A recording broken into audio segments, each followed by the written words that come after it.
The bullet meant for Emily Carter ripped through the air at gate 47. In that split second, as death screamed toward the billionaire's daughter, a baggage handler named Jack Turner made a choice that would shatter everything she believed about heroes. He dove forward, his worn uniform catching the fluorescent lights, and took the shot that should have killed her. Blood pooled on the linoleum as chaos erupted through the terminal. But the real shock wasn't the assassination attempt. It was discovering that the man bleeding for her was a single father who'd been invisible to her world until the moment he saved it. Welcome to a story that proves heroes don't always wear suits or carry badges. Stick with me until the end and drop a comment about which city you're watching from. I love seeing how far these stories travel. The morning had started like any other at Chicago O'Hare International Airport.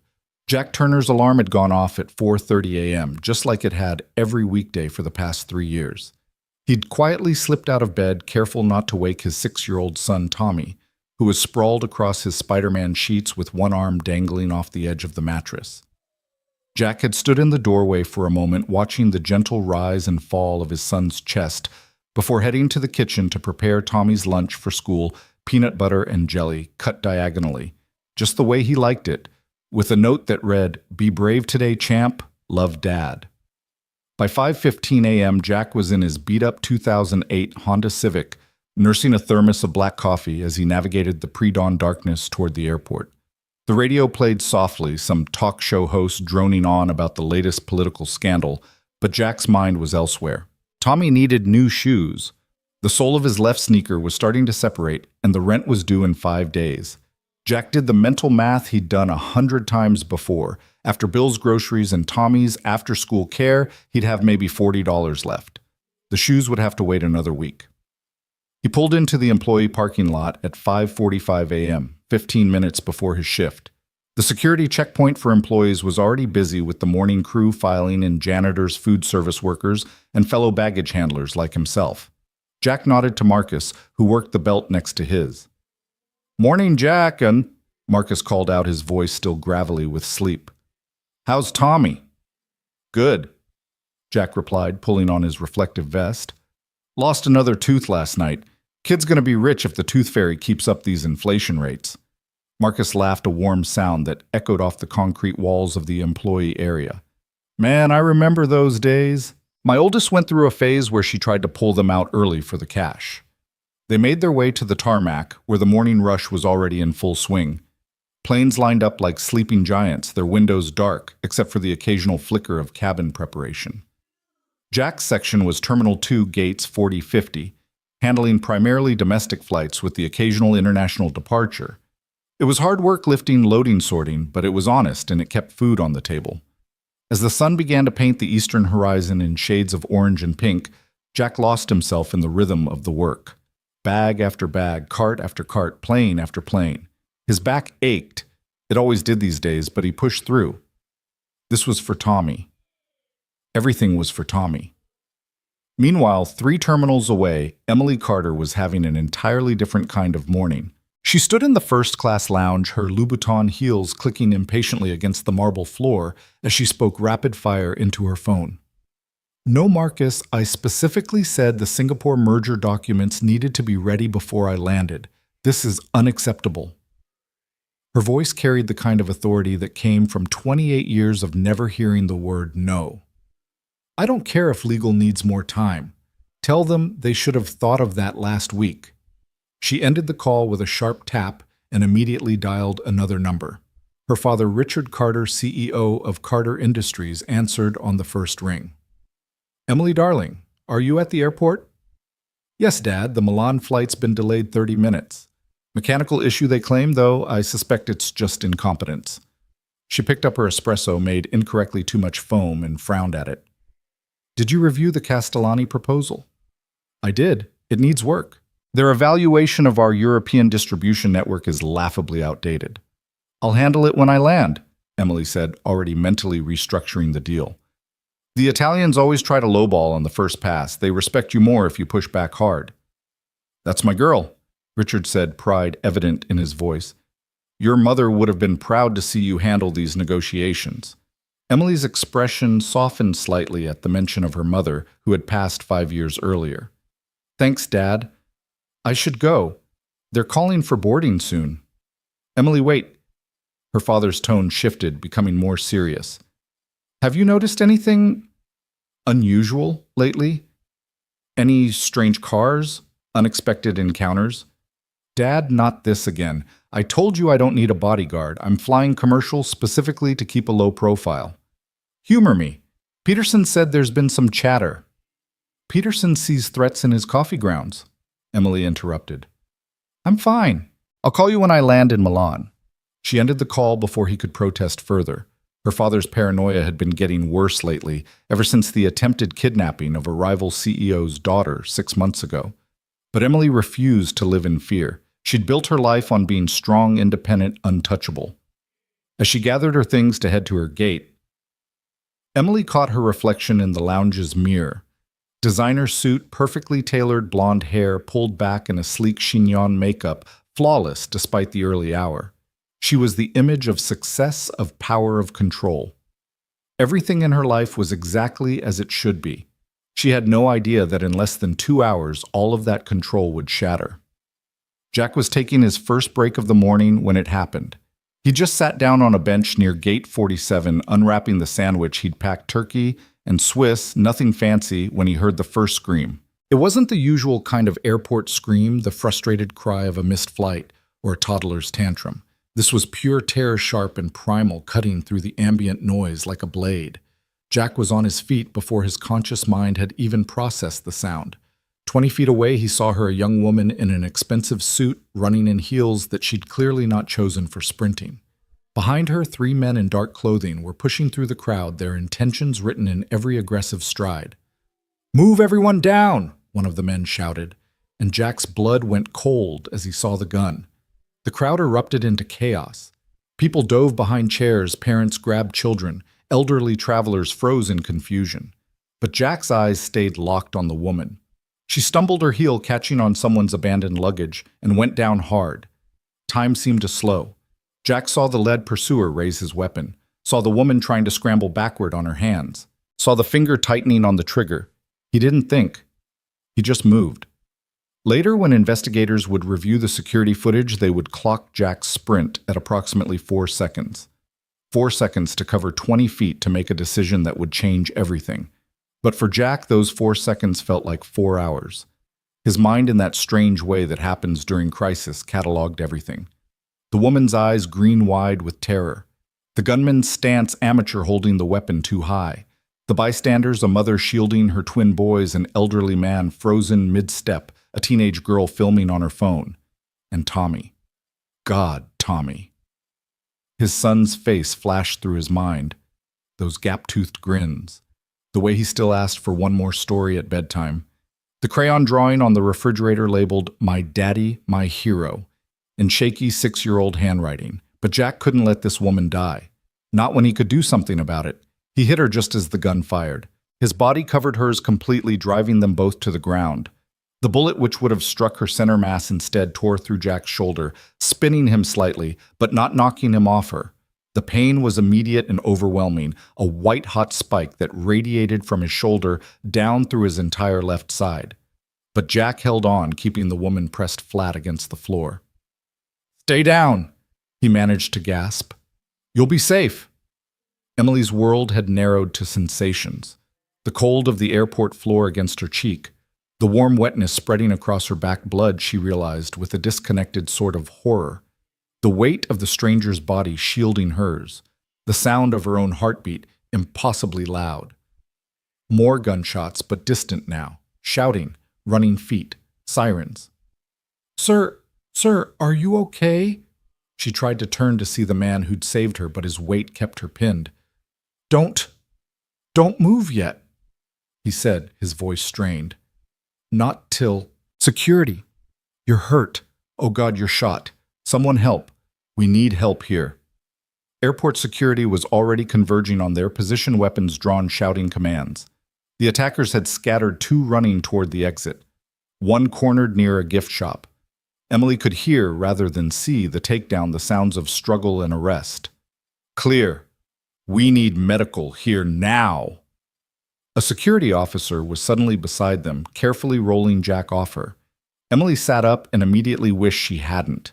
The man her savior was lying on his back, his blue airport employee uniform soaked with blood. His face was pale eyes unfocused, but he was still conscious. "The woman," he mumbled. "Is she—" "I'm okay," Emily said, crawling over to him, despite the security officer's attempts to hold her back. "I'm okay because of you." She pressed her hands against his shoulder, trying to stop the bleeding, her expensive suit immediately ruined with his blood. "What's your name?" "Jack." He managed his eyes focusing on her for a moment. "Jack Turner." "Jack, you're going to be okay. Help is coming. Just stay with me." Paramedics swarmed in, moving with practiced efficiency. Emily was pulled back, a female officer guiding her away despite her protests. "Ma'am, we need to get you to safety. There could be more—" "I'm not leaving him." "Ma'am, please, you're Richard Carter's daughter, correct? We have protocols." "I don't care about protocols." Emily's voice cracked. "That man just saved my life." But she was already being ushered away, surrounded by a protective circle of security. The last thing she saw was Jack being lifted onto a stretcher, an oxygen mask over his face, paramedics working frantically as they wheeled him toward the exit.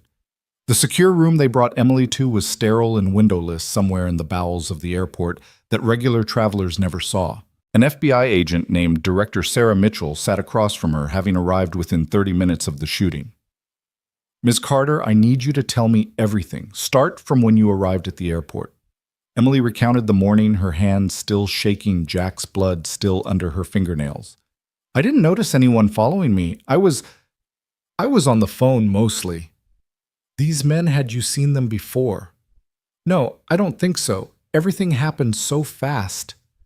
Mitchell nodded, making notes on her tablet. "We've apprehended 2 of the 3 attackers. They're not talking yet, but we will get answers. This appears to have been a targeted attack." "My father was right," Emily said quietly, the admission bitter on her tongue. "He wanted me to have security. Your father's already been notified. He's on his way here with a full security detail." Mitchell paused, studying Emily. "The man who saved you, Jack Turner. What can you tell me about him?" "Nothing. I'd never seen him before. He just appeared. Threw himself between me and the bullet." Emily's voice caught. "Is he okay? Can you at least tell me that—" Mitchell's expression softened slightly. "He's in surgery. That's all I know right now. I need to know more about him. He saved my life. I need to—" "Ms. Carter, I understand, but right now our priority is your safety, until we know more about who ordered this attack and why."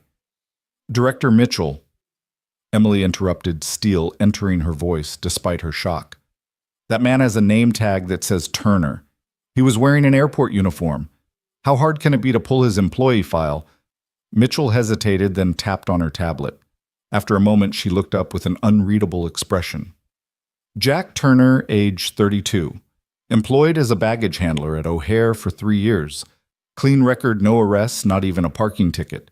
Single father to a 6-year-old son named Tommy. Wife died in a car accident 4 years ago." Emily felt something twist in her chest. "He has a son." "According to this, yes. Listed as his emergency contact along with a sister who lives in Milwaukee." "Oh, God." Emily pressed her hands to her face. "He has a 6-year-old son, and he threw himself in front of a bullet for a complete stranger." "For you," Mitchell corrected. "The question is why. We need to investigate any possible connection." "Connection." Emily's head snapped up. "You think he was involved?" "I have to consider all possibilities. It's quite a coincidence that he was right there at exactly the right moment." "He was on his break," Emily said firmly. "I saw the sandwich. No one sets up an elaborate assassination plot and then brings a turkey sandwich." Despite the situation, Mitchell's lips twitched slightly. "Fair point, but we'll still need to verify." The door burst open. Richard Carter stood there, flanked by 2 massive bodyguards, his face a mask of barely controlled panic. "Emily?" "Dad." She was in his arms before she'd even consciously decided to move, and for a moment she let herself be his little girl again, safe in her father's embrace. "Thank God you're okay, chum," he whispered into her hair. "When Peterson called, I thought—" "I'm fine, Dad. I'm fine." Richard pulled back, examining her, taking in the blood on her clothes. Whose blood is this? The man who saved me. Dad, he took a bullet for me. A complete stranger took a bullet for me. Richard's expression hardened. Who is he? What's his angle? He doesn't have an angle. He's a baggage handler, a single father who makes maybe $30,000 a year, and he threw himself between me and a gun. Everyone has an angle, Emily. No, she said firmly. Not him. Not Jack Turner. The name seemed to mean something to Richard. He turned to Mitchell. Turner, run that name through every database you have. I want to know everything about him, where he grew up, where he went to school, who his friends are, what he had for breakfast last Tuesday. Already in process, Mr. Carter, Mitchell assured him. Dad, stop. He saved my life. The least we can do is make sure he and his son are taken care of. Richard studied his daughter. We will. If he's legitimate, he'll be rewarded. But Emily, you have to understand, in our world, heroes often have hidden motives. Maybe in your world, Emily shot back. But I just learned there's another world, Dad. One where people like Jack Turner exist. People who do the right thing just because it's right. Meanwhile, 3 floors up in the surgical wing, Jack Turner was fighting for his life. The bullet had done more damage than initially thought, nicking an artery and lodging dangerously close to his spine. Dr. Patricia Hernandez worked with steady hands, aware that the man on her table had become something of a celebrity in the last 2 hours. Pressure's dropping, the anesthesiologist warned. I see it. Clamp here. We need to stabilize this artery before we can even think about the bullet. In the hallway outside, Jack's sister Maria had arrived from Milwaukee, having broken every speed limit on I-94. She paced the corridor, her phone clutched in her hand. No, Tommy's fine. He's at school. They don't know yet, she said to someone on the other end. I'll pick him up regular time. I don't want to scare him. Yes, I'll call as soon as I know something. She hung up and immediately dialed another number. Marcus? It's Maria, Jack's sister. Yeah, it's all over the news. No, I don't know how bad yet. They won't tell me anything. Can you get his shift covered for the next few days? Thanks, Marcus. He'd appreciate that. A woman in an expensive suit approached not Emily, but clearly cut from the same cloth. Ms. Turner. Yes. I'm Patricia Williams' attorney for Carter Industries. Mr. Carter wanted me to assure you that all of your brother's medical expenses will be covered and will ensure his position at the airport is held for him. Maria's eyes narrowed. In exchange for what? Nothing. Mr. Turner saved Mr. Carter's daughter. This is the least we can do. The least, Maria repeated. Right. And what about Tommy? My brother's whole world is that little boy. If something happens to Jack, we're hoping that won't be the case, but if the worst should happen, the Carter family will ensure Tommy is provided for. Money won't replace his father. No, Patricia agreed quietly. It won't. Back in the secure room, Emily was growing increasingly agitated. It had been 3 hours since the shooting, and all anyone could tell her was that Jack was still in surgery. I need to do something, she told her father. I can't just sit here. The best thing you can do is stay safe, Richard said. We still don't know who ordered the attack or if they'll try again. Then find out, Emily snapped. You have contacts everywhere. Someone knows something. Richard exchanged glances with Peterson, his head of security. We're working on it. The 2 men we caught aren't professional killers. They're hired muscle, probably brought in from out of state. Someone wanted this to look like a kidnapping gone wrong. Who? The list of people who might want leverage over me is not short, Emily, but we'll find them. Mitchell re-entered the room, her expression grave. We found the 3rd attacker, dead, shot execution style about a mile from the airport. Tying up loose ends, Peterson muttered. Which means this was definitely professional, even if the foot soldiers weren't, Mitchell continued. Ms. Carter, I'm recommending you be placed in protective custody until— No! Emily stood up. I'm not hiding, and I want to see Jack Turner. He's still in surgery, Mitchell said. Then I'll wait. Emily, be reasonable, her father started. Dad, that man might die because of me. The least I can do is be there when he wakes up, if he wakes up. It's not safe. Then make it safe. Emily's voice echoed off the walls. You have enough money and power to buy a small country. Figure out how to secure a hospital room. Richard studied his daughter for a long moment, then nodded to Peterson. Make it happen. 2 hours later, Emily stood outside the ICU looking through the glass at Jack Turner. He'd survived the surgery, though the doctors warned he wasn't out of the woods yet. The next 24 hours would be critical. He looked smaller in the hospital bed, vulnerable in a way that seemed at odds with the man who'd thrown himself into danger without hesitation. His face was peaceful, almost boyish, though she could see the lines that spoke of hard work and harder times. "His son's here," a nurse said softly beside her. "The sister brought him. They're in the family waiting room." Emily's heart clenched. Would it be appropriate for me to meet them?" The nurse hesitated. "I suppose that's up to you, ma'am." Emily found them in a small room down the hall. Maria Turner looked like her brother. Same dark hair, same determined jaw. She was kneeling beside a small boy who was coloring in a Spider-Man coloring book with intense concentration. "Ms. Turner," Maria looked up immediately, recognizing Emily despite having never met her. "You're her, the woman Jack saved." "Yes, I wanted to thank you, and to meet." She looked at the boy. "Tommy," Maria supplied. "Tommy, this is Ms. Carter. She's a friend of your dad's." Tommy looked up with eyes exactly like his father's. "Are you why my daddy's in the hospital?" The innocent question hit Emily like a physical blow. Yes. But your daddy's a hero, Tommy. He saved me." "He's always a hero," Tommy said matter-of-factly, returning to his coloring. "He saves me from monsters under my bed all the time." Emily had to blink back tears. She turned to Maria. "Whatever you need, whatever he needs, anything at all." "We don't need charity," Maria said, though not unkindly. "It's not charity. Your brother saved my life. I owe him everything." He wouldn't see it that way. Jack doesn't do things expecting rewards. "I know," Emily said softly. "That's what makes this so much harder." A commotion in the hallway drew their attention. Richard Carter had arrived with his full security detail, transforming the quiet hospital wing into something resembling a fortress. "Emily, there you are." He took in the scene his daughter with the Turner family, and his expression tightened slightly.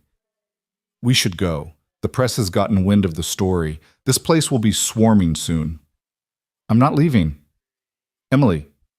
"Dad, look at this little boy. His father is lying in the ICU because of me. I'm not leaving." Tommy looked up at the raised voices, his lower lip trembling slightly. "Is my daddy going to be okay?" Emily knelt down beside him, her designer dress pooling on the floor. "The doctors are taking really good care of him. Your daddy's very strong." "I know," Tommy said.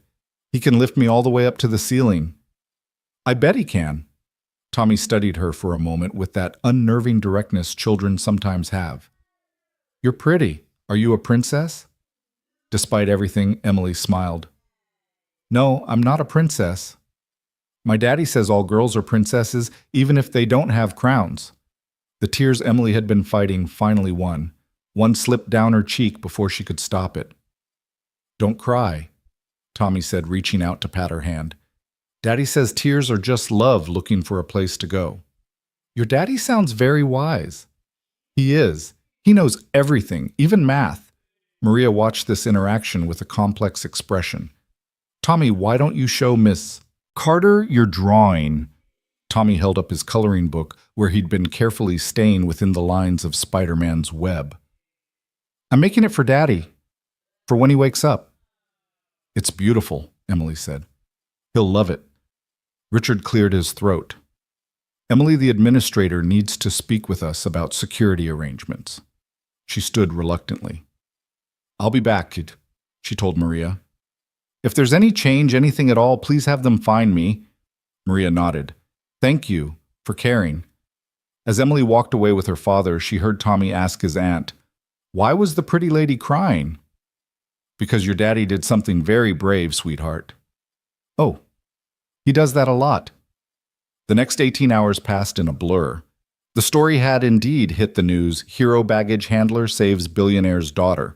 Jack's employee photo was on every channel alongside footage of the chaos at the airport. Social media exploded with praise for the everyday hero with a GoFundMe for Tommy's education, raising 6 figures in a matter of hours. Emily spent most of that time in a secured wing of the hospital monitoring Jack's condition and fighting with her father about everything from security protocols to the press response. She'd managed to sneak back to see Tommy twice, bringing him a brand new set of superhero coloring books and some toys from the gift shop. "You don't have to do this," Maria had said. "Yes, I do," Emily had replied. "Besides, he's keeping me sane. Do you know he asked if I wanted to color with him? When's the last time someone asked me to do something that simple?" It was just after dawn the next day when the nurse found Emily dozed off in the waiting room chair. "Miss Carter, he's awake. He's asking for his son, but I thought you'd want to know." Emily was on her feet immediately. "Can I see him?" "5 minutes. He's still very weak." Jack's eyes were closed when she entered, but they opened at the sound of her heels on the floor. It took him a moment to focus to recognize her. "You're okay." His voice was barely a whisper. "Thanks to you." She moved closer to the bed. "Jack, I don't know how to thank you." "Don't need thanks." He tried to shift and winced. "Tommy, he's fine. He's with your sister. He made you a picture." A ghost of a smile crossed Jack's face. "Spider-Man. How did you know? It's always Spider-Man." His eyes found hers again. "The men, they were after you specifically." "Yes. We think my father has enemies. I'm so sorry you got pulled into this." "Not your fault. It literally is. If I hadn't been there, then you'd be dead." His voice gained a little strength. "Couldn't let that happen. Why?" The question that had been haunting her burst out. "You don't know me. You have a son to think about. Why would you risk everything for a stranger?" Jack was quiet for so long, she thought he might have fallen back asleep. Then he spoke, his voice soft but clear. "My wife, Sarah, she died 4 years ago. Car accident, drunk driver." He paused, gathering strength. "She was coming home from her shift at the hospital. She was a nurse, helped people every day. The drunk driver walked away without a scratch." Emily said nothing, sensing there was more. "I was angry for so long, at the driver, at God, at her for leaving us, at myself for not being there." He turned his head slightly to look at her directly. "But then I realized Sarah would have hated that. She always said the only thing that matters is what we do for each other, the choices we make when it counts. So you chose to save me. I chose to be the man my son thinks I am, the man Sarah loved." He winced again. "Besides, couldn't let Tommy grow up in a world where people don't help each other." Emily felt tears threatening again. "Your son is lucky to have you. I'm lucky to have him." Jack's eyes were starting to droop. "Should probably see him. He's coming. Your sister's bringing him. But you need to rest first." "Ms. Carter. Emily, please." "Emily." The name seemed to take effort. "Don't blame yourself. I'd do it again." "That's what terrifies me," she admitted. But Jack was already drifting back to sleep, the ghost of a smile still on his face. Emily stood there for a moment longer, watching him breathe, this ordinary man who'd done something extraordinary. Her phone buzzed, her father demanding an update, but she ignored it. Outside the room, Peterson was waiting. "Ms. Carter, we've had a development. One of the attackers is willing to talk in exchange for protection. And it's as we suspected. The hit was ordered by Vincent Castellani." Emily's blood ran cold. "The Italian deal. He knew I was flying to Milan to reject his offer. It appears he wanted leverage over your father. Kidnap you, force the merger." "That son of a—" Emily caught herself, remembering they were in a hospital. "My father knows. He's handling it. The FBI is already moving on Castellani's U.S. assets." Emily nodded, but her mind was elsewhere. "Peterson, I want you to do something for me." "Ma'am, Jack Turner and his son.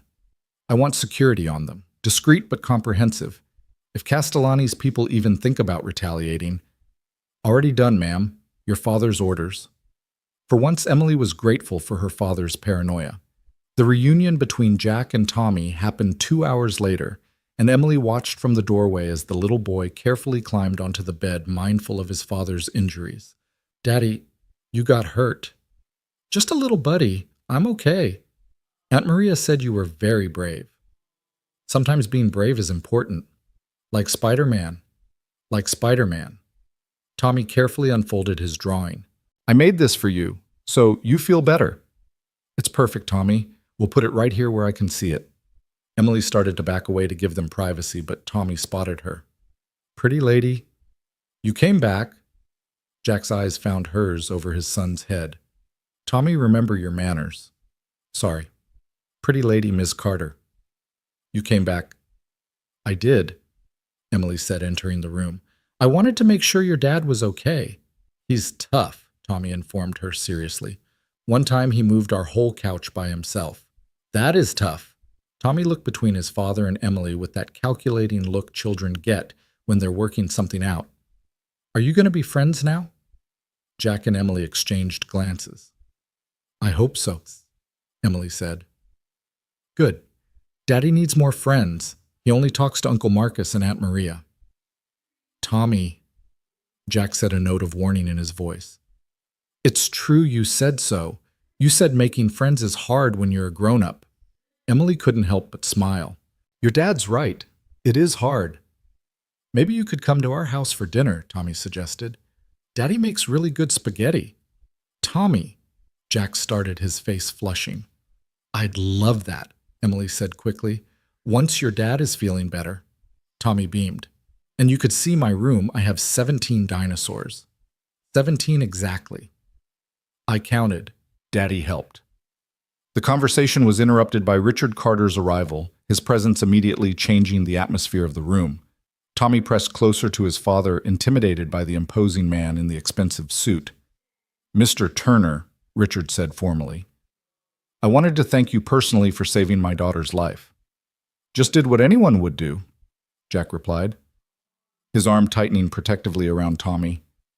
"No," Richard said firmly.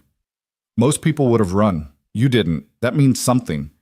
He reached into his jacket and pulled out an envelope. "This is a small token of our gratitude." Jack didn't move to take it. "I don't want your money, Mr. Carter. It's not charity. You saved my daughter, my only child. There's no amount that could truly repay that, but then don't try." Jack's voice was quiet but firm. "I didn't do it for money." Richard studied him for a long moment. "What do you want then?" "Nothing. I want nothing from you." "Everyone wants something." "Dad," Emily warned. Jack looked down at Tommy, then back up at Richard. "I want my son to grow up knowing his father did the right thing. That's all." Richard seemed genuinely taken aback. He stood there, envelope still extended, as if he couldn't quite process someone refusing what was undoubtedly a substantial check. "Mr. Carter," Jack continued, "if you want to do something, donate that money to the hospital, or to the school, or to families who've lost someone to violence, but I won't take payment for being decent." Slowly, Richard lowered the envelope. "You're either the most honest man I've ever met, or the best con artist." "Dad," Emily snapped. "It's okay," Jack said. "He's protecting you. I get it. I'd do the same for Tommy." The two fathers looked at each other across the hospital room, and something passed between them, an understanding perhaps, or at least a recognition. "The offer stands," Richard finally said. "If you change your mind, if you need anything, medical bills, Tommy's education, anything, you call." "The hospital says the bills are covered. That's more than enough." Richard nodded slowly, then turned to leave. At the door he paused. "For what it's worth, Mr. Turner, I'm glad my daughter had you there yesterday." After he left, the room felt somehow lighter. Tommy, who'd been unusually quiet during the exchange, piped up. "That man was scary." "He was just worried about Emily," Jack explained. "Sometimes when we're worried, we seem scarier than we mean to." "Were you worried yesterday?" Jack and Emily exchanged glances again. "A little," Jack admitted, "but you did it anyway. Sometimes we do things even when we're scared, buddy. That's what courage is." Tommy seemed to consider this. "Like when I went down the big slide even though I was scared." Exactly like that. Emily's phone buzzed. Her assistant reminding her she had a conference call with Milan in 30 minutes, damage control for the failed meeting, the real world creeping back in. I should go, she said reluctantly. Thank you for coming, Jack said, for being so kind to Tommy. Thank you for saving my life. They looked at each other and Emily felt something she couldn't quite name. Not attraction exactly, though. Jack was handsome in a rugged, everyday sort of way. It was more like recognition, as if she'd found something she hadn't known she was looking for. Ms. Carter, Tommy said, will you really come for spaghetti? If your dad invites me, absolutely. Daddy, invite her. Despite everything, Jack laughed, then immediately regretted it as pain shot through his shoulder. Easy, buddy. Let me get out of the hospital first. But then you'll invite her. Jack looked at Emily, and she saw a mix of embarrassment and something else, hope, maybe, if she wants to come.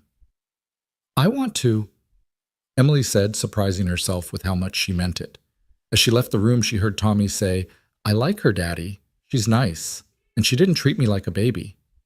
No, Jack agreed softly. She didn't. Emily paused in the hallway, letting those words wash over her. When was the last time someone had liked her just for being nice?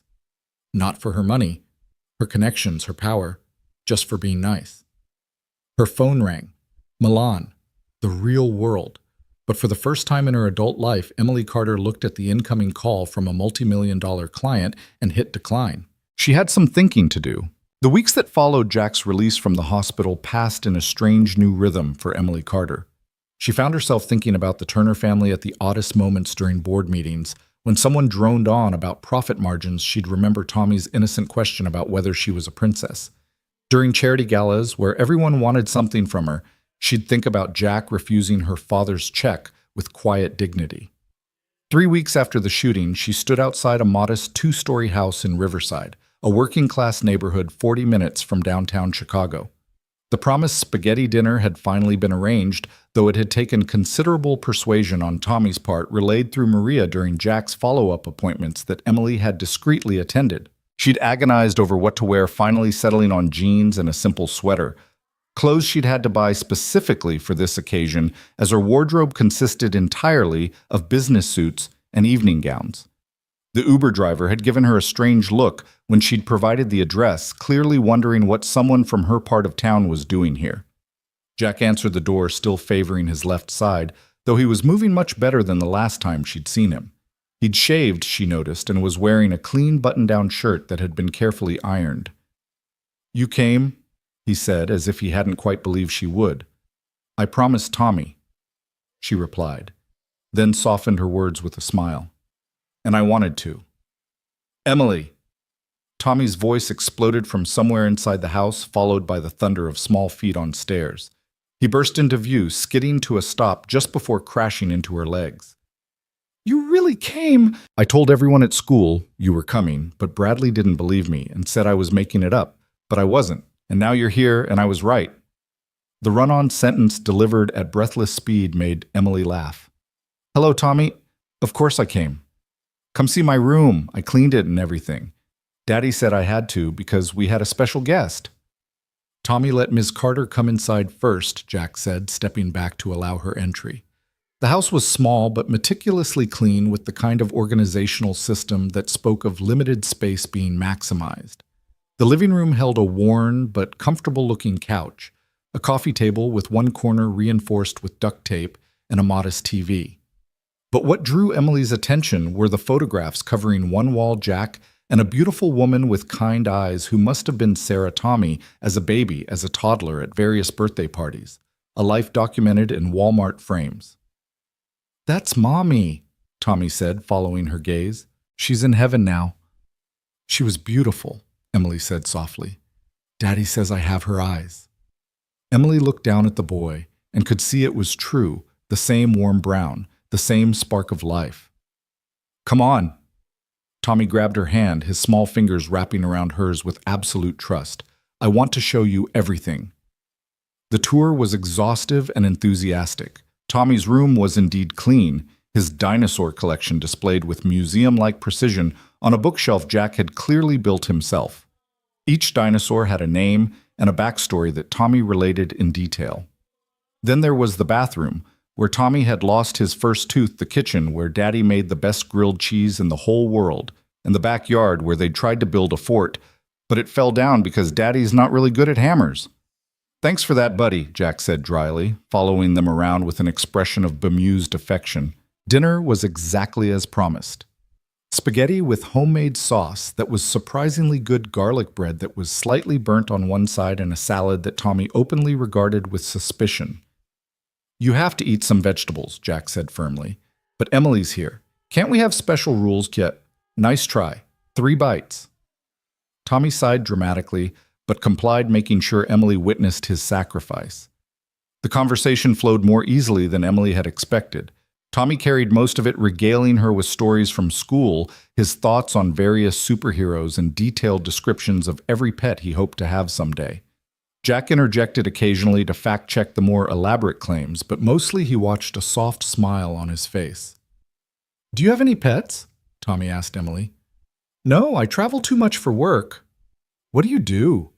Tommy's face scrunched up. "Daddy said you're important, but he didn't say why." Emily glanced at Jack, who looked slightly embarrassed. "I help run a company. Like Mr. Peterson, who runs the grocery store?" "Something like that, but bigger." "Wow, do you get free groceries?" Emily laughed. "No, we make different things, mostly technology, computers and phones and things like that." Tommy's eyes widened. "Could you make me a phone? Bradley has one, and he's only 7 and I'm 6 3/4. "Tommy, we've talked about this," Jack said. "No phone until you're older." "But Dad..." "No buts." Tommy turned to Emily with a conspiratorial whisper that was loud enough for Jack to hear. "Maybe you could talk to him." "I think your dad knows what's best," Emily said diplomatically, though she was charmed by the attempt. After dinner, while Jack cleaned up, refusing Emily's offers to help, Tommy pulled out a board game that looked like it had seen better days. Half the cards were held together with tape, and one of the playing pieces had been replaced with a button. "We play this every Friday," Tommy explained. "But now you can play too." They played 3 rounds with Tommy, winning twice through what Emily suspected was creative interpretation of the rules that Jack allowed. She couldn't remember the last time she'd done something so simple, so normal. Her Friday nights were usually spent at business dinners or working late, not playing board games held together with tape and hope. "Bedtime, buddy," Jack finally announced. "But Emily's here. And she'll still be here when you come say goodnight." Tommy trudged upstairs with the dramatic reluctance of a prisoner heading to execution. Emily could hear Jack's low voice reading a story. Tommy's interruptions to ask questions or correct details, then the quiet exchange of goodnights. When Jack came back downstairs, he found Emily looking at the photos again, particularly one of him in military uniform she hadn't noticed before. "Army," he said quietly. "Did 2 tours in Afghanistan before Tommy was born." "You never mentioned that." Didn't seem relevant. He moved to stand beside her, careful to maintain a respectful distance. That was a different life. Before Sarah, before Tommy. Seems like it happened to someone else. "Is that where you learned to react so quickly?" At the airport, Jack considered the question. "Maybe, though I think becoming a father changes your reflexes more than combat training. You develop this constant awareness of danger, hot stoves, sharp corners, toys on stairs." "Bullets?" Emily added softly. "That was new," Jack admitted. "But the instinct was the same. Protect. Don't think, just protect." They stood in comfortable silence for a moment before Jack spoke again. "Can I ask you something? Why are you really here? I mean, I'm glad you are. Tommy's been talking about nothing else for days, but someone like you, this isn't your world." Emily turned to face him fully.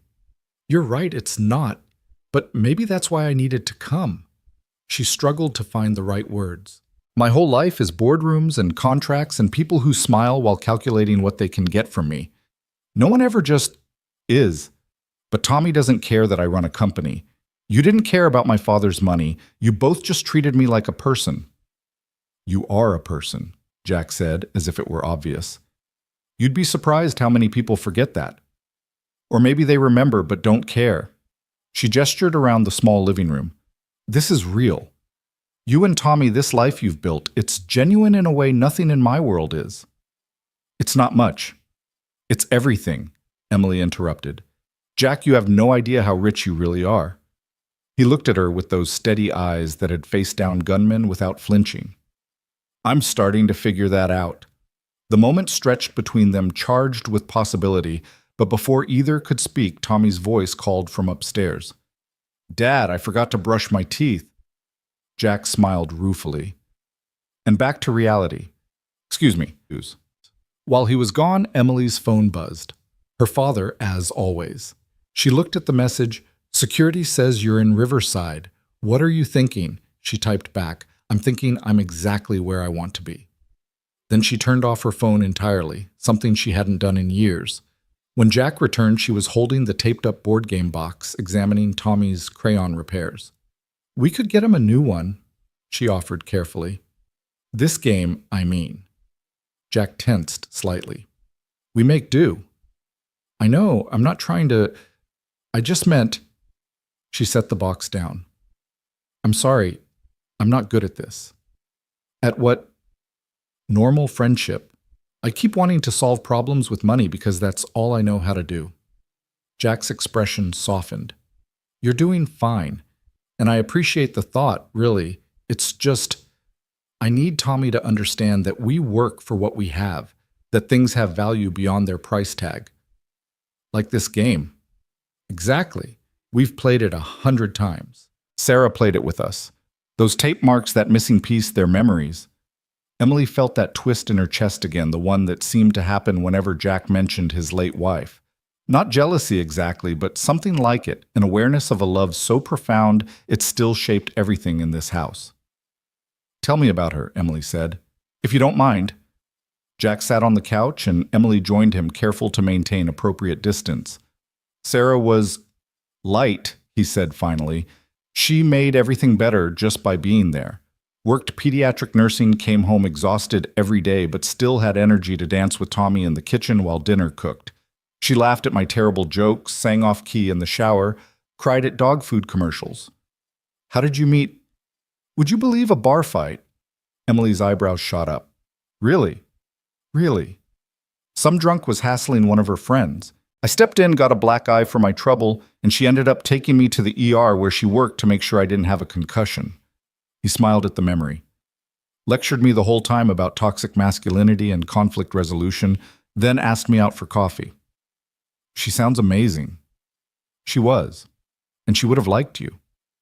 You think, I know, she always said I needed more friends who would challenge me, push me out of my comfort zone. Is that what I'm doing? Jack looked at her directly. Emily, you've got me so far out of my comfort zone I can't even see it anymore. Before she could respond, her phone rang. She'd turned it off, but apparently her father had overridden that, a feature she hadn't known existed. I'm sorry, she said, looking at the display. He's probably sending a SWAT team if I don't answer. Take it, Jack said. I'll check on Tommy. Emily stepped onto the front porch to answer. Dad? I turned my phone off for a reason. You're in a dangerous neighborhood without security. I'm in a perfectly safe neighborhood having dinner with a friend. The Turner man. His name is Jack, and yes. There was a pause. Emily, what are you doing? I honestly don't know, she admitted. But for the first time in maybe ever, I'm not thinking about it. I'm just being. That's not like you. Maybe it should be. Another pause, longer this time. Peterson is parked 3 houses down. He'll follow you home. Of course he is, Emily sighed. Good night, Dad. Emily, be careful. With Jack, Dad, he took a bullet for me. That's not what I meant. But he hung up before she could ask what he did mean. When she went back inside, Jack was on the couch, 2 cups of coffee on the table. Everything okay? My father being my father. She accepted the coffee gratefully. He has security watching your house. I'm sorry. I know. Noticed the car earlier. Doesn't it bother you? Jack shrugged. I get it. If someone hurt Tommy because of me, I'd never forgive myself. Your father feels the same about you. Most people would be angry about the invasion of privacy. I'm not most people. No, Emily agreed softly. You're definitely not. They drank their coffee in comfortable silence, the kind that didn't need filling. Emily couldn't remember the last time she'd experienced that usually silence meant someone was calculating their next move. Can I ask you something now? She said eventually. At the hospital, you said you chose to be the man Tommy thinks you are. What did you mean? Jack set down his cup, considering. Kids see things simply, good guys, bad guys, heroes, villains. Tommy thinks I'm a hero because I'm his dad. I fix his toys, scare away monsters, make his favorite breakfast on Saturdays. He doesn't know about the nights I lie awake worried about money or the times I've had to choose between new shoes for him or fixing the car. He just knows I'm there. But you are a hero. What you did at the airport was one moment. Being Tommy's dad is every moment. That's harder. He looked at her. Do you ever think about having kids? The question caught Emily off guard. No, my life doesn't really allow for it. Lives change. Not mine. I have responsibilities, obligations. A company with thousands of employees depending on me. And Tommy has one person depending on me. Doesn't make your responsibility more important than mine or mine than yours. Just different. Emily studied him. You really believe that, don't you? That what you do matters as much as running a billion-dollar company. I believe raising a good human matters more than anything else anyone can do. My father would disagree. Your father never tucked Tommy in after a nightmare. Never saw his face on Christmas morning. Never watched him be kind to a kid who was sitting alone at lunch. Jack leaned forward slightly. Money's important. I won't pretend it's not. But it's not everything, says the man who refused a blank check from Richard Carter. Would you respect me if I'd taken it? The question hung between them. Emily realized with surprise that the answer was no. Jack's refusal of the money had been part of what drew her back here, what made him different from everyone else in her orbit. No, she admitted. I wouldn't. Then I made the right choice. Tommy appeared on the stairs in Spider-Man pajamas, rubbing his eyes. Daddy, I can't sleep. Bad dream? No, just thinking. About what, buddy? If Emily comes back, can we show her the park? The one with the good swings? Jack glanced at Emily. If she wants to come back. I want to, Emily said quickly. I'd love to see the park with the good swings. Tommy beamed. Tomorrow. Tommy, Emily has to work. Actually, Emily interrupted, tomorrow's Saturday. I could make time. Really? Tommy's eyes widened. Really? Okay, but now you really need to sleep, Jack said, scooping Tommy up with his good arm. Say goodnight to Emily. Good night, Emily. Thank you for coming to dinner. Thank you for inviting me. As Jack carried him upstairs, Emily heard Tommy whisper, I like her, Daddy. Yeah, buddy, me too. Emily pretended she hadn't heard, but warmth spread through her chest anyway. When Jack returned, Emily stood. I should go. It's getting late. I'll walk you out. On the porch, the spring evening had turned cool.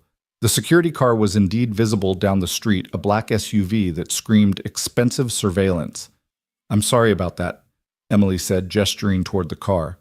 Stop apologizing for caring about your safety. I'm more sorry that it intrudes on your life. Jack stepped closer, still maintaining respectful distance, but close enough that she could smell his cologne, something simple and clean, probably from a drugstore. Emily, you could have sent a check and disappeared. Could have had your people handle everything, made sure I never bothered you again. Instead, you're here playing board games with my kid and pretending my burnt garlic bread is edible. The garlic bread was fine. It was terrible, and you know it. He smiled. My point is you're here. That matters more than any intrusion. Jack, she didn't know what she wanted to say, only that something needed saying. The park tomorrow, he said, saving her from finding words. There's a farmer's market in the morning. Tommy loves looking at all the vegetables he won't eat. What time? 9? Unless that's too early. 9 is perfect. They stood there, neither moving to leave nor moving closer, suspended in possibility.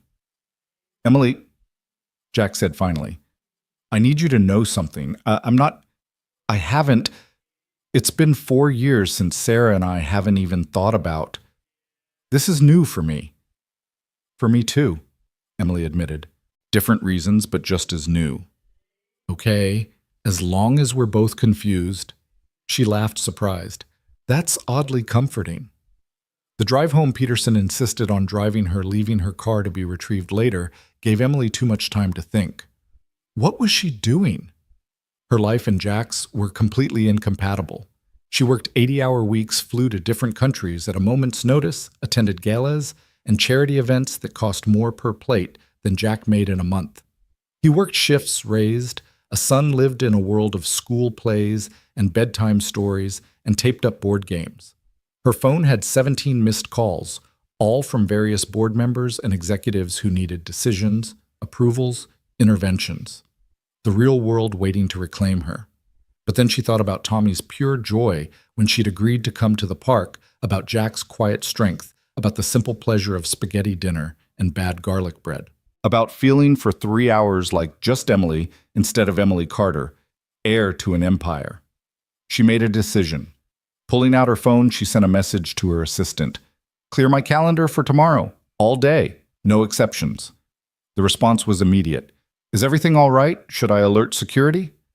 Everything's fine, just taking a personal day. There was a pause before the next message. You don't take personal days. I do now. The next morning dawned bright and clear. Emily had agonized over what to wear again, finally settling on jeans and a t-shirt that had cost more than most people's entire outfit, but looked appropriately casual.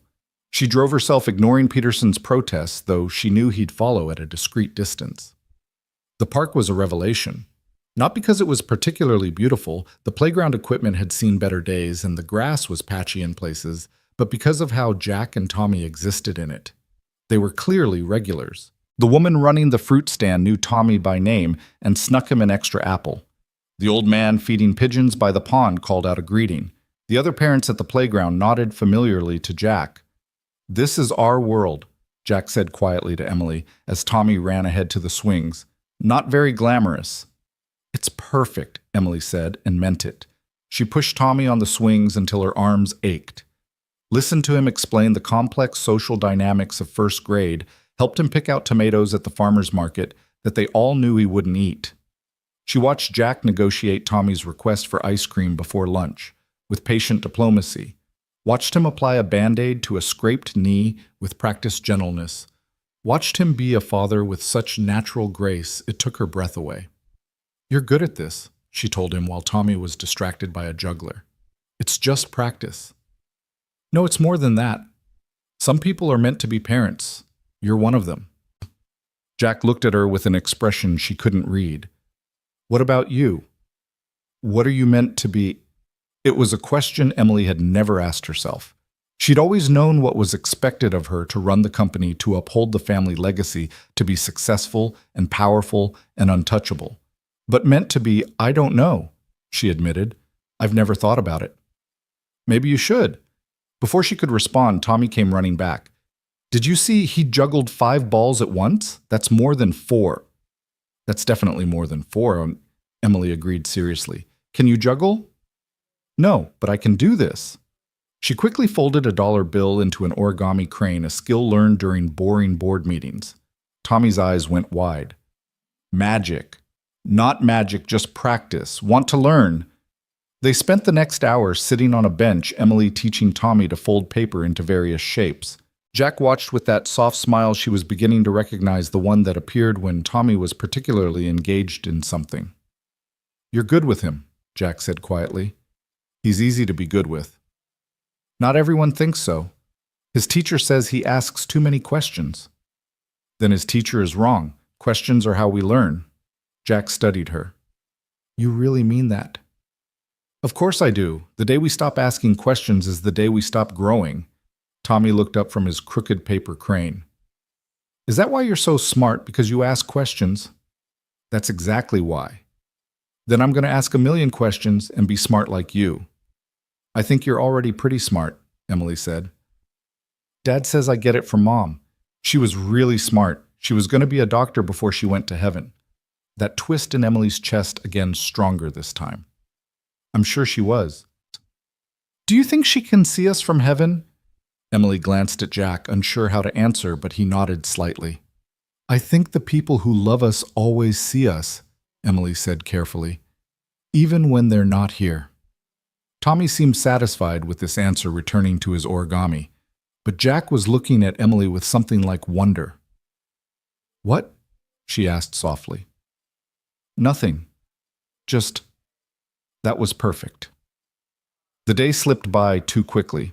Lunch at a food truck, the best tacos Emily had ever had, despite, or perhaps because of their humble origin. An afternoon at the playground where Emily learned the hard way that she was not as adept at monkey bars as she'd been at 8. A stop for ice cream where Tommy very seriously explained the superiority of chocolate chip over all other flavors. As the sun began to sink lower, Tommy started to flag his energy, finally depleting. Someone needs a nap, Jack said. I'm not tired. Tommy protested, then yawned hugely. Come on, warrior. Let's get you home. Tommy reached for Emily's hand as they walked back to their cars. Will you come back tomorrow? Emily has work, Jack started. Actually, Emily said, I cleared my whole weekend. Jack stopped walking. You did? I did. But your company will survive 2 days without me. They might even make better decisions without me hovering. Tommy tugged on her hand. So you'll come back? If your dad says it's okay. Dad say it's okay. Jack looked at Emily over Tommy's head and she saw him making a decision. Sunday's grocery day. Not very exciting. I've never been grocery shopping, Emily admitted. Both Turners stared at her. Never, Tommy asked, incredulous. Never. We had people who did that. Then you have to come, Tommy declared. Dad, she's never been grocery shopping.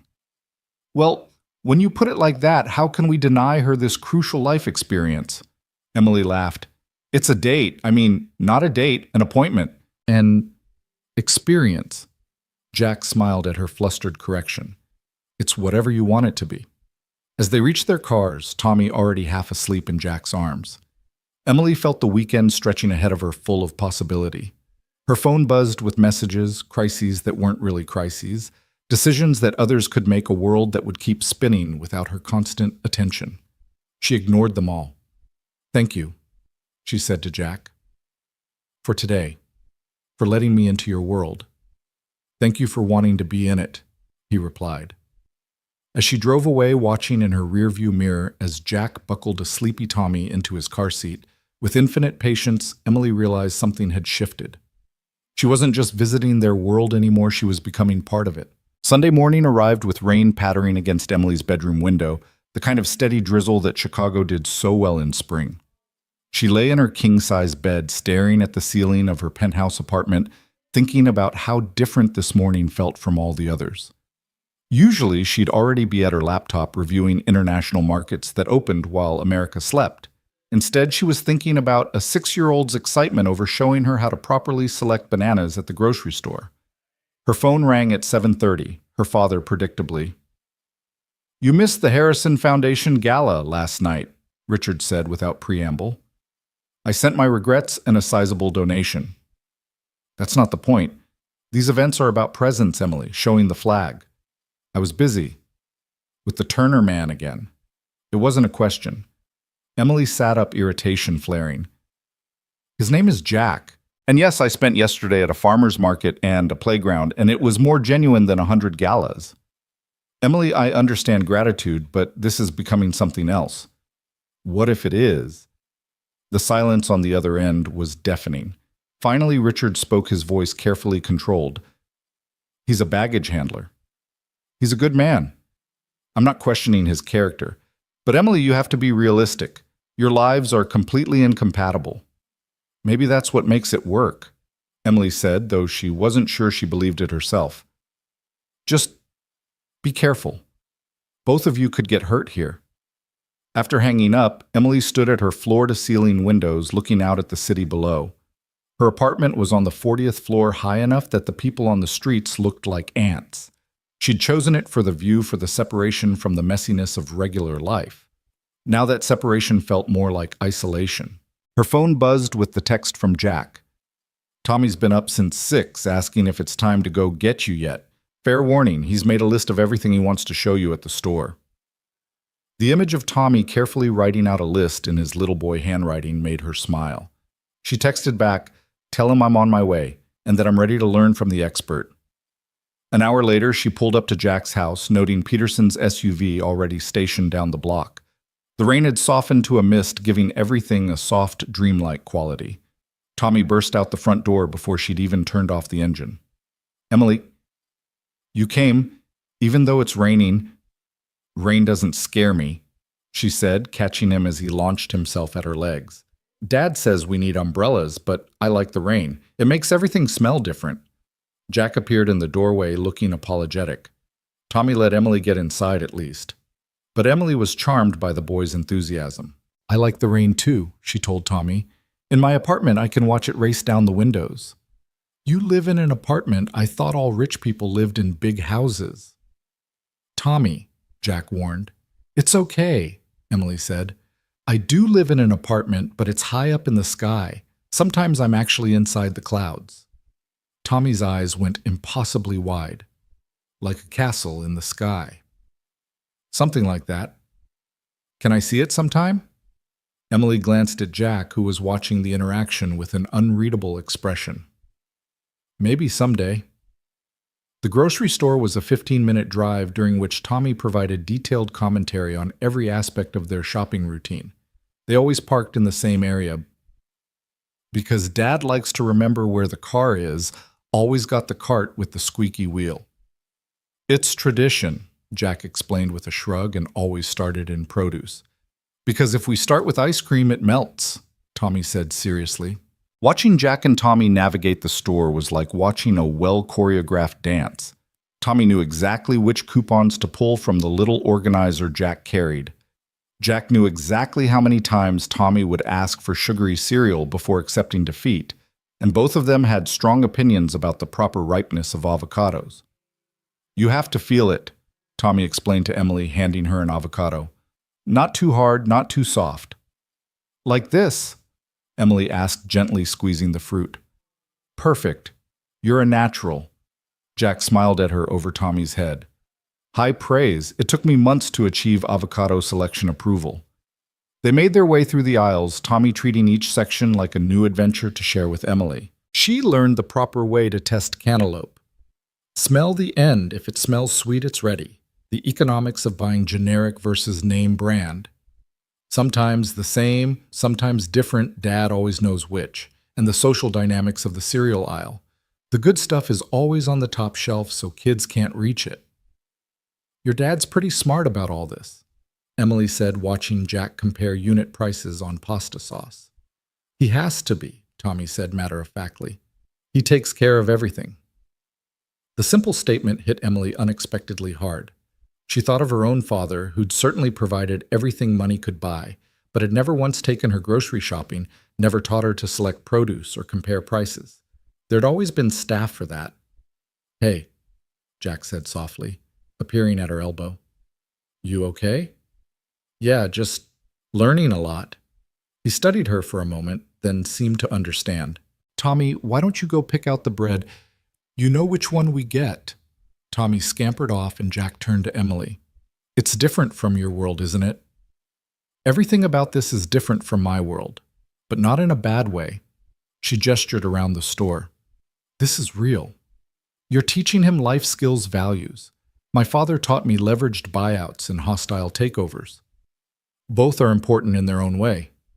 Are they, though? I can negotiate $1 million deal, but I didn't know how to pick out an avocado until a 6-year-old taught me." Jack was quiet for a moment. "You know what Sarah used to say, that the most important things in life are usually the simplest. Knowing how to feed your family, how to make a home, how to be present for the people you love. Everything else is just noise." She sounds wise. She was. She would have been better at this single-parent thing than me. I don't know," Emily said, watching Tommy carefully comparing bread loaves with serious concentration. "You're doing pretty amazing." Their eyes met and held for a moment, something unspoken passing between them. Then Tommy came running back with a loaf of whole wheat bread, and the moment passed. At the checkout, Emily watched Jack carefully count coupons and calculate the total in his head. When Tommy wandered over to look at the candy display, she leaned closer to Jack. "Let me." "No," he said firmly, but not unkindly. "Jack, please, it's groceries." "It's my family's groceries. Emily, I know you mean well, but I need to do this myself. It's important." She wanted to argue, to point out how easy it would be for her to help, but something in his expression stopped her. This was about more than pride. It was about maintaining his independence, his role as provider for his son. "Okay," she said. "I understand." He relaxed slightly. "Thank you." The rain had stopped by the time they loaded the groceries into Jack's car, and Tommy immediately lobbied for a trip to the park. "Everything's wet, buddy," Jack pointed out. "That's the best time no one else is there, and the slides are super fast when they're wet." Jack looked at Emily. "You up for it?" "Fair warning, you'll probably end up muddy." "I can handle a little mud." Tommy cheered, and 20 minutes later, Emily found herself at the same park as yesterday, but transformed by the rain. The playground glistened puddles reflected the cloudy sky, and they had the entire place to themselves. True to Tommy's prediction, the wet slides were indeed faster, something Emily discovered when she tried the big spiral slide and shot off the end landing in a puddle with a splash that soaked her jeans. Tommy laughed so hard he fell over, and even Jack couldn't hide his grin. "Very graceful," he said, offering her a hand up. "I meant to do that," Emily said with as much dignity as she could muster while dripping. "Of course you did." His hand was warm and calloused, and he held hers perhaps a moment longer than necessary after pulling her up. Emily found herself standing close enough to see the flecks of gold in his brown eyes, close enough to smell that simple cologne mixed with rain. "Dad, Emily, look what I found." Tommy's voice broke the moment. He was holding up a particularly impressive stick. "It's a sword." The next hour became an elaborate adventure involving dragons played by Jack, a brave knight, Tommy, and a princess who, as Emily firmly established, could rescue herself, thank you very much, but appreciated the backup. They ran through puddles, staged epic battles with stick swords, and built a fort from wet playground equipment. Emily couldn't remember the last time she'd played like this, if she ever had. Her childhood had been structured piano lessons. Language tutors carefully supervised playdates with the children of other wealthy families. Nothing like this glorious muddy chaos. "You're different here," Jack said, watching her help Tommy balance on a low wall. "Different how lighter, like you've put down something heavy." "Maybe I have," Emily said, catching Tommy as he jumped off the wall. "My whole life is performance, Jack. Board meetings, galas, always being on, always being Emily Carter, CEO. Here I can just be Emily." "I like just Emily," Tommy announced. "She's fun." "Just Emily likes you too," she said, ruffling his damp hair. Jack's phone rang. He frowned at the display of the hospital. "Mr. Turner." "This is Dr. Hernandez. I'm calling about your follow-up appointment tomorrow." "Is everything okay?" "Yes, everything's fine. I just wanted to remind you about the MRI we scheduled. Your insurance has approved it, which is good news." Emily watched Jack's expression tighten slightly. She knew enough about insurance to know that approval didn't mean free. "Right. Thank you, doctor. I'll be there." He hung up and found Emily watching him with concern. "Everything okay?" "Fine. Just follow-up stuff." "Jack." "It's handled, Emily." But she saw the worry in his eyes, the mental calculations he was already doing. An MRI, even with insurance, would have significant out-of-pocket costs. She wanted to help, wanted to make this particular problem disappear, but she knew he'd refuse. "Come on, buddy," Jack said to Tommy. "We should get home and put those groceries away." "But we're having so much fun." "We can have fun at home too. Besides, Emily's all wet. She probably wants to change." "Actually," Emily said, making a decision, "why don't you guys come to my place? I can change. You can see the apartment in the clouds and I'll make lunch." Tommy's excitement was immediate. "Can we, Dad? Please?" Jack hesitated. Emily understood her apartment was another world, one that would make the economic gap between them impossible to ignore. But Tommy was practically vibrating with excitement. "Okay, and good." Jack said finally. "But we can't stay long." The drive to Emily's building took them from Jack's working-class neighborhood through increasingly upscale areas until they reached the glass and steel tower that housed her penthouse. The doorman's eyes widened, seeing Emily arrive muddy and disheveled with an equally muddy man and child, but he said nothing beyond his usual, "Good afternoon, Ms. Carter." The private elevator to the penthouse left Tommy speechless for possibly the first time in his life. He pressed his nose against the glass, watching the city shrink below them. "We're so high," he whispered. "Wait until you see the view from upstairs," Emily said. The elevator opened directly into her apartment, and both Turners stopped in their tracks. The space was enormous, all clean lines and modern furniture with floor-to-ceiling windows, offering a panoramic view of Chicago. The rain had started again, and clouds actually drifted past the windows. "It really is in the clouds," Tommy breathed. "Sometimes above them," Emily said suddenly, seeing her sterile apartment through their eyes. It was beautiful, but cold like a magazine spread rather than a home. Tommy walked slowly to the windows, placing his small hands against the glass. "Dad, look. The people are tiny." Jack joined his son, and Emily watched them silhouetted against her million-dollar view, the two people who'd somehow become more important to her than any deal or merger. "This is where you live?" Jack asked quietly. "Where I sleep," Emily corrected. "I'm not sure I've ever really lived here." He looked at her understanding in his eyes. "It's beautiful, but lonely," she finished. "Yes." Tommy had discovered the telescope she kept by the window. "Can I look?" "Of course. On clear nights, you can see stars despite the city lights." While Tommy explored, Emily changed into dry clothes and threw together a simple lunch, sandwiches, and soup. Nothing fancy, but Tommy acted like it was a feast. "Your soup is different from Dad's," he announced. "Better or worse?" Emily asked. Tommy considered carefully. "Different. Dad's is home soup, yours is fancy soup." "Home soup sounds better," Emily said, and meant it. After lunch, Tommy dozed off on the massive couch, exhausted from the morning's adventures. Emily covered him with a throw blanket that probably cost more than Jack's monthly grocery bill, a thought that made her wince. She and Jack stood by the windows, watching the rain streak the glass. The city below was muted, dreamlike. "This is quite a place," Jack said. "It's too much," Emily said. "I see that now. One person doesn't need all this space. But it's what you're used to. Maybe it's time to get used to something different." She turned to look at him. "Jack, these past few weeks, I haven't felt this real in years. Maybe ever." "Emily," there was warning in his voice, but also longing. I know it's complicated." "It's more than complicated. It's impossible. You have a company to run a life that takes you all over the world. I have Tommy, a job that barely pays the bills, responsibilities I can't walk away from." "What if we didn't have to walk away from anything? What if we could find a way to make it work?"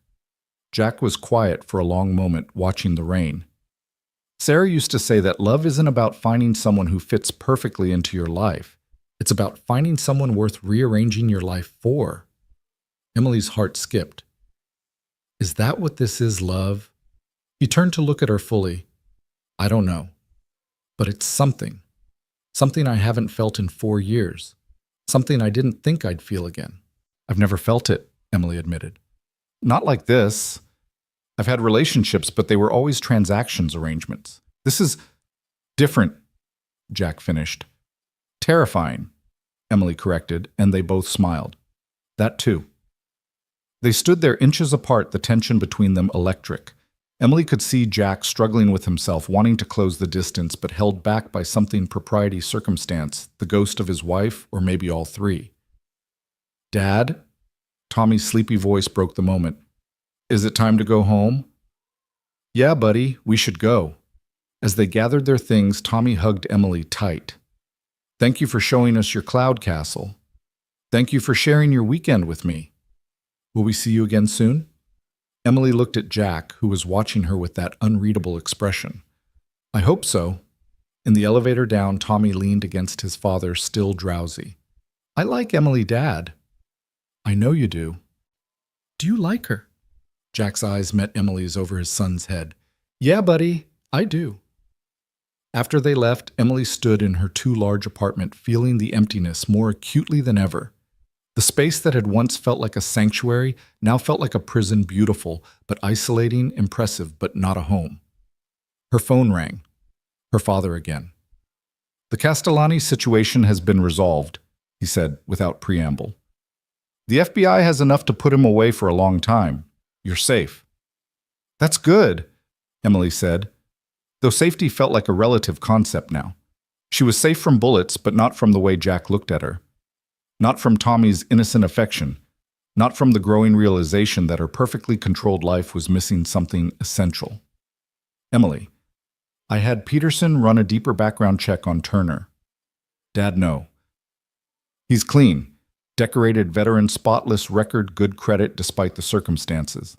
The only mark against him is a speeding ticket from rushing to the hospital when his wife was in the accident." Emily felt tears prick her eyes. Of course he'd been speeding to get to Sarah. "Why are you telling me this?" "Because you're my daughter, and despite what you might think, I want you to be happy. If this man makes you happy, just be careful. Both of you have a lot to lose." After hanging up, Emily walked to her home office, intending to review the contracts that had piled up over the weekend. But instead, she found herself looking at the photo someone had snapped at the park yesterday. Her phone had been buzzing with texts from friends who'd seen it on social media. In it, she was pushing Tommy on the swing while Jack watched all three of them laughing. She looked happy, genuinely, unreservedly happy. Her laptop chimed with an email marked urgent. The Singapore deal needed her attention. There were contracts to review, calls to make a whole corporate machine waiting for her to oil its wheels. But for the first time in her professional life, Emily Carter closed her laptop without reading the email. Some things were more important than deals. Monday morning brought reality crashing back. Emily's alarm went off at 5 a.m. as usual, and she was in her office by 6, trying to catch up on the weekend's accumulated work. But her mind kept drifting to Tommy's laugh, to the feeling of Jack's hand in hers, to the simple pleasure of selecting avocados. "You look different," her assistant Margaret said when she brought in Emily's coffee. "Different how?" "Happy. It's unsettling." Emily laughed. "I'll try to be more miserable." "Please don't. It's actually nice. The Singapore team is on line 1, by the way." The morning flew by in a blur of conferences and decisions, but at lunch Emily found herself calling the hospital. "I'd like to pay for a patient's MRI," she said, anonymously.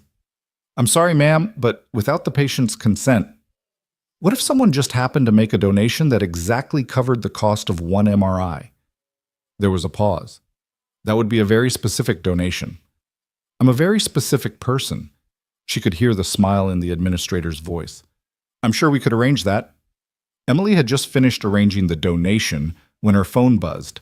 A text from an unknown number, but the message made her blood run cold. "You think you're safe?" Castellani was just the beginning. She immediately called Peterson, who had the FBI at her office, within minutes. Director Mitchell looked grim as she examined the message.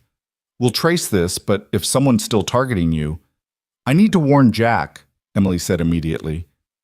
"If they're after me, they might—" "We'll put protection on them," Mitchell assured her, discreetly.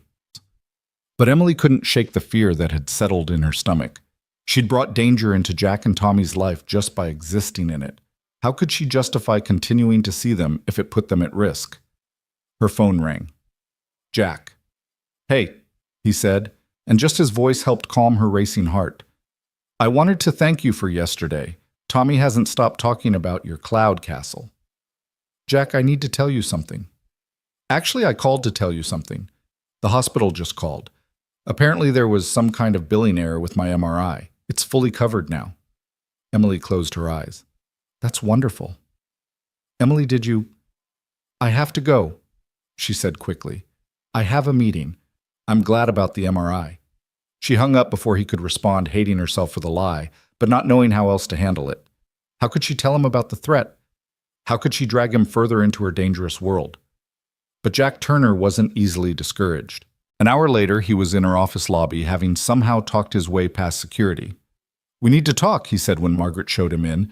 "Jack, you can't be here. It's not safe." "I know about the threat. The FBI agents aren't as discreet as they think. Now, are you going to tell me what's going on, or are you going to keep trying to protect me like I'm made of glass?" Emily looked at him standing in her office in his work clothes, jaw set with determination, and felt something in her chest crack open. Someone sent a threatening message. The FBI thinks there might be others involved in the attempt on my life. And your instinct was to push me away. My instinct was to protect you and Tommy. That's not your call to make alone. Jack stepped closer. Emily, I knew who you were when I jumped in front of that bullet. I knew the risks, and I know them now. This is different. You have Tommy to think about. I am thinking about him. I'm thinking about the fact that for the first time since his mother died, he's excited about something, someone. I'm thinking about how he asked me this morning if you could come to his school play next week. Jack, I'm thinking, he continued, moving closer still, about how I've spent 4 years just existing, just getting through each day, and then you crashed into my life, and suddenly I remember what it feels like to want something for myself. They were standing very close now, close enough that Emily could see the determination in his eyes, the slight tremble in his hands that betrayed his nerves.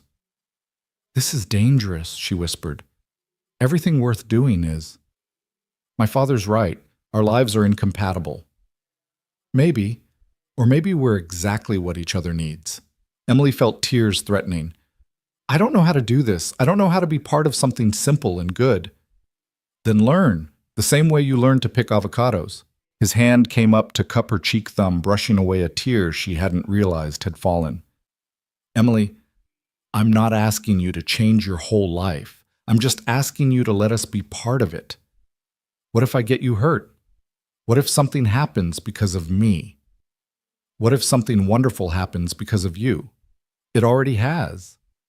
Emily looked into his eyes and saw not just attraction or gratitude, but something deeper, a recognition, a coming home she'd never experienced before.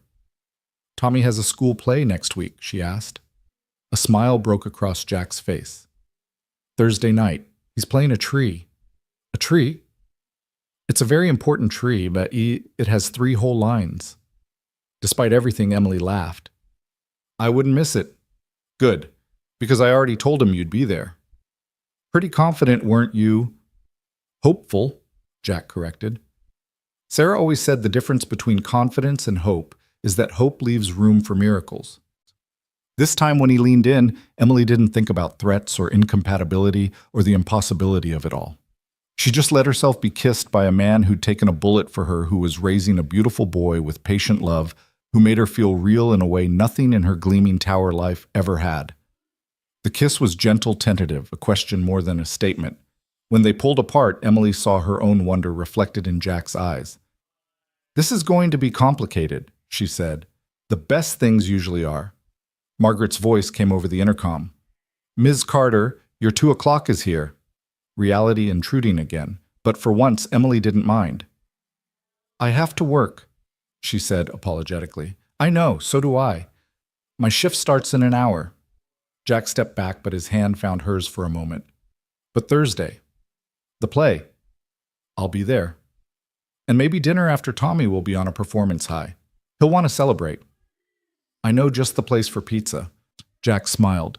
Actually, I was thinking maybe you could teach us to make that fancy soup. It's just soup from a can with extra vegetables. See, you're already learning that the simple things are sometimes the best. After he left, Emily stood in her office looking out at the city below. Her phone was buzzing with messages, deals needing attention, the machine of her corporate life demanding to be fed.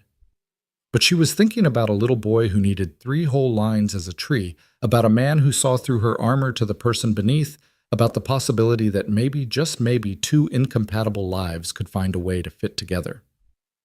Her phone buzzed again. This time it was a photo from Jack Tommy practicing his tree pose in their living room, arms spread wide like branches, grinning at the camera. Emily saved the photo and got back to work, but she was smiling. Thursday couldn't come fast enough. Thursday arrived with the kind of perfect spring evening that Chicago rarely provided, warm enough to forget winter, but cool enough to hint at the summer still to come. Emily stood in her bedroom holding up 2 different outfits and feeling ridiculous. She'd negotiated billion-dollar deals without breaking a sweat, but choosing what to wear to a first-grade play had her second-guessing everything. Margaret knocked on her door. The car's ready whenever you are. I'm driving myself, Emily said finally, settling on simple slacks and a soft sweater. Nice, but not ostentatious. To Riverside at night. It's 6 p.m., Margaret, not midnight, and yes to Riverside. Margaret studied her for a moment. You know, in the 5 years I've worked for you, I've never seen you this nervous about anything. I'm not nervous. You've changed outfits 3 times. I've been counting through the glass. Emily sighed. It's a school play. I've never been to a school play. What if I do something wrong? What if I clap at the wrong time or sit in the wrong place? Or what if you just go and enjoy watching a 6-year-old be a tree? Margaret's expression softened. Emily, you're allowed to have a life outside these walls. Am I? Sometimes I'm not sure I know how. Then maybe it's time to learn. The drive to Tommy's school took her through rush hour traffic, but Emily didn't mind. It gave her time to think, to acknowledge the flutter in her stomach that had nothing to do with FBI threats and everything to do with seeing Jack again. They'd texted throughout the week simple things: Tommy's excitement about the play, a photo of a particularly perfect avocado Jack had found at the store, small windows into each other's daily lives that felt more intimate than any corporate merger. The school parking lot was already crowded when she arrived. Parents with cameras, grandparents with flowers, siblings looking bored but present. Emily felt out of place until she spotted Jack standing by the entrance scanning the crowd. His face lit up when he saw her, and suddenly she didn't feel out of place at all. You made it, he said, reaching for her hand as naturally as breathing. I promised. How's our tree doing? Nervous? Excited. He changed his costume 3 times, so apparently it runs in the family. Emily laughed. I may have done the same thing. You look perfect, Jack said simply, and Emily felt warmth spread through her chest. Inside the auditorium was controlled chaos. Parents jockeyed for optimal viewing positions, while teachers tried to maintain order. Jack led her to seats he'd saved near the front, marked with his jacket. Maria's coming, but running late, he explained. Tommy made me promise to save her a seat, too. He's lucky to have family who shows up. Jack looked at her curiously. Did your parents come to your school plays? I didn't have school plays. I had private tutors and carefully orchestrated recitals where my parents would appear for exactly the duration of my performance, then leave for whatever business engagement was more important. That's lonely, Emily finished. It was lonely, but I didn't know any different then. Jack squeezed her hand. You know different now. The lights dimmed before she could respond, and a teacher stepped onto the stage to welcome everyone. Emily found herself leaning forward unexpectedly, invested in this amateur production of The Garden of Seasons. Tommy appeared in the second scene dressed in brown pants and a shirt covered in paper leaves, his arms already spread wide in tree position. He was clearly scanning the audience, and when he spotted them, his whole face transformed with joy. He started to wave, remembered he was a tree, and froze again, but not before shooting them a grin that made Emily's heart melt. He's perfect, she whispered to Jack. He's trying so hard not to move, Jack whispered back, pride evident in his voice. He practiced standing still all week. Tommy's first line came 10 minutes into the play, I grow tall in spring. He delivered it with such enthusiasm that several parents chuckled. Emily found herself gripping Jack's hand, ridiculously proud of a boy she'd known for only a few weeks. His second line, Summer Makes My Leaves Green, was accompanied by an unauthorized leaf wiggle that made Jack stifle a laugh. But it was the third line that got everyone. Tommy was supposed to say, In fall my leaves turn gold, but what came out was, In fall my leaves turn gold just like Emily's hair. The audience laughed. The other children giggled, and Tommy turned bright red, realizing his mistake. Emily felt her own cheeks burn, but she was smiling so hard her face hurt. I'm sorry, Jack whispered, but he was clearly trying not to laugh. Don't be. It's the nicest thing anyone said about my hair in years. The play continued with Tommy maintaining his tree position with renewed determination despite his ad-lib. When the curtain finally fell and the children took their bows, Tommy's eyes immediately found them in the audience. Emily stood with everyone else applauding enthusiastically, and Tommy's beam could have powered the entire school. After the play, the cafeteria had been transformed into a reception area with cookies and punch. Tommy raced over to them, still in his tree costume, leaves shedding with every step. Did you see me? Did you hear my lines? I said them all. Well, mostly all. I added something, but Ms. Peterson said it was okay because it was from my heart, and art comes from the heart. You were amazing, Emily said, kneeling down to his level. The best tree I've ever seen. Really? Really. And I like what you added about my hair. Tommy threw his arms around her neck, and Emily felt something fundamental shift inside her chest. This was what she'd been missing, not just love, but this specific kind of innocent, enthusiastic affection that expected nothing except affection in return. There's my star. Maria arrived slightly out of breath. Sorry, traffic was horrible. Did I miss it? Aunt Maria, I was a tree. A really good tree. I bet you were the best tree ever. As Tommy recounted his performance to his aunt, a woman approached them. Tommy's teacher, Ms. Peterson. Mr. Turner, could I speak with you for a moment? Emily watched Jack's expression immediately shift to concern, the look of a parent used to anticipating problems. Tommy's been doing wonderfully, Ms. Peterson quickly assured him. Actually, that's what I wanted to talk about. He's been so much happier these past few weeks, more engaged, more social. He talks nonstop about Emily. She turned to Emily with a warm smile. You must be her. Tommy's told the entire class about his dad's special friend who lives in the clouds. That's me, Emily said, charmed by the description. Whatever you're doing, keep it up. It's wonderful to see him so animated. As Ms. Peterson walked away, Jack turned to Emily. You heard that you're making a difference in his life. He's making a difference in mine, Emily replied, watching Tommy demonstrate his tree pose to a group of other children. Emily. Tommy ran back over. Can we get pizza now? I'm starving. Being a tree is hard work. Actually, Emily said, I thought maybe we could go to my place and make homemade pizza. I have all the ingredients. Tommy's eyes widened. Make pizza like from scratch, man. From scratch. You can even toss the dough if your dad helps. Can we, Dad? Please. Jack looked at Emily. You sure that's a lot of work? I'm sure. I even got a step stool so Tommy can reach the counter. You bought a step stool. I bought a step stool. Something in Jack's expression softened. You bought a step stool, he repeated quietly, as if this simple purchase meant something profound. Maria begged off, citing early work the next morning, but promised Tommy she'd take him for ice cream on the weekend to celebrate his theatrical triumph. As they drove toward Emily's apartment, Jack and Tommy following in their car, Emily realized she was nervous again, but for different reasons. She'd made changes to her apartment, small ones, but changes nonetheless. Would Jack notice? Would he understand what they meant? When they arrived at her building, the doorman greeted Tommy by name. Good evening, Mr. Tommy. I heard you were excellent in your play. Tommy's mouth fell open. You know about my play. Ms. Carter may have mentioned it, the doorman said with a wink.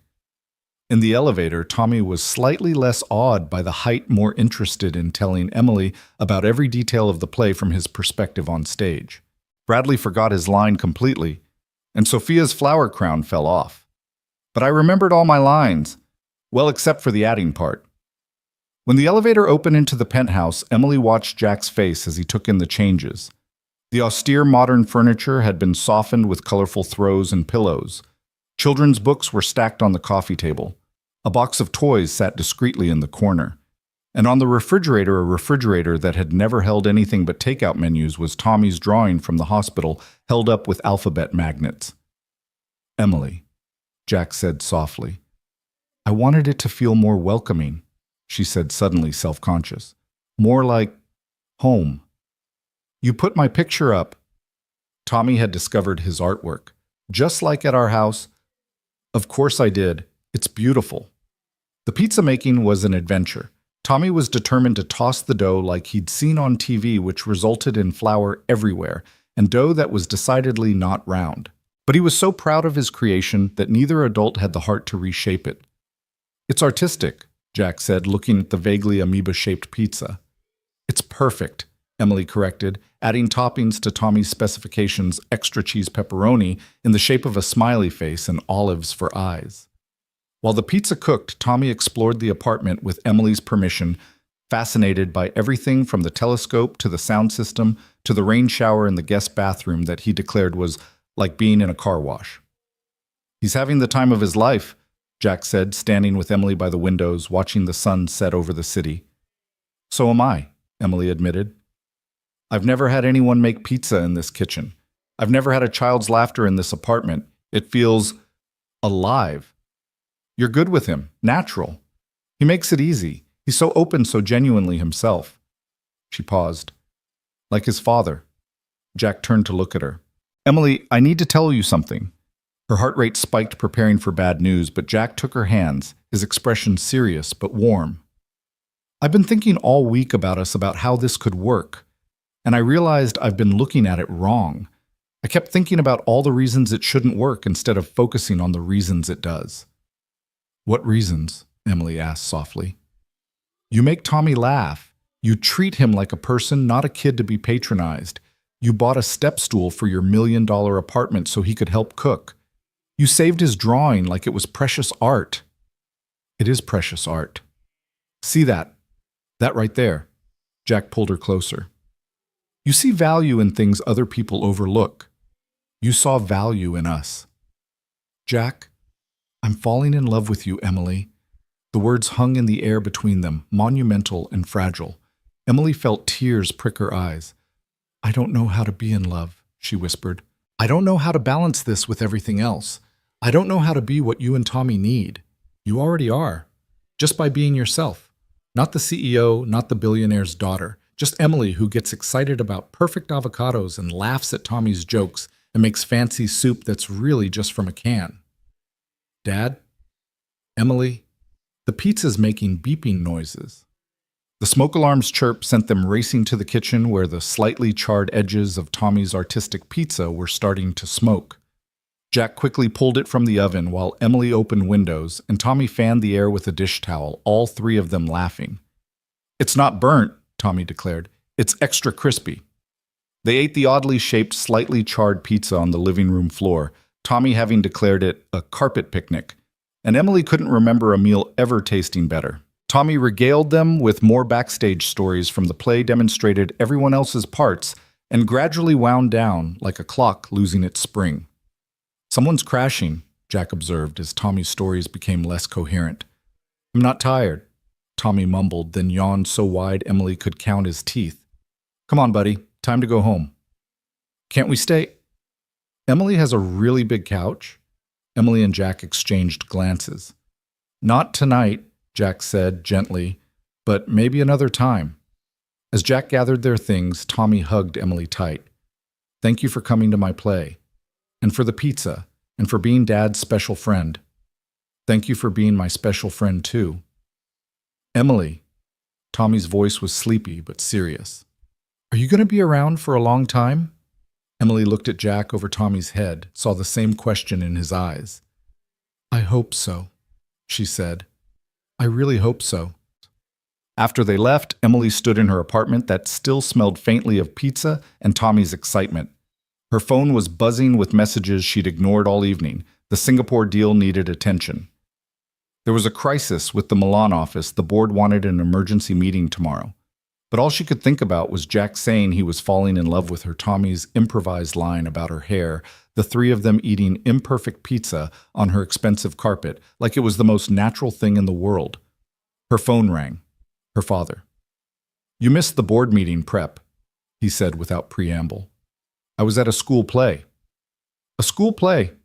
You missed a critical meeting for a children's school play." "Yes." There was a long pause. "The Turner boy." "Tommy." "Yes." Another pause. "Emily, I've been thinking, maybe I've been wrong about this situation." Emily nearly dropped her phone. "What?" "Peterson tells me you've been happier these past weeks than he's ever seen you. Your work hasn't suffered. In fact, you've been more decisive, more focused during the hours you are working."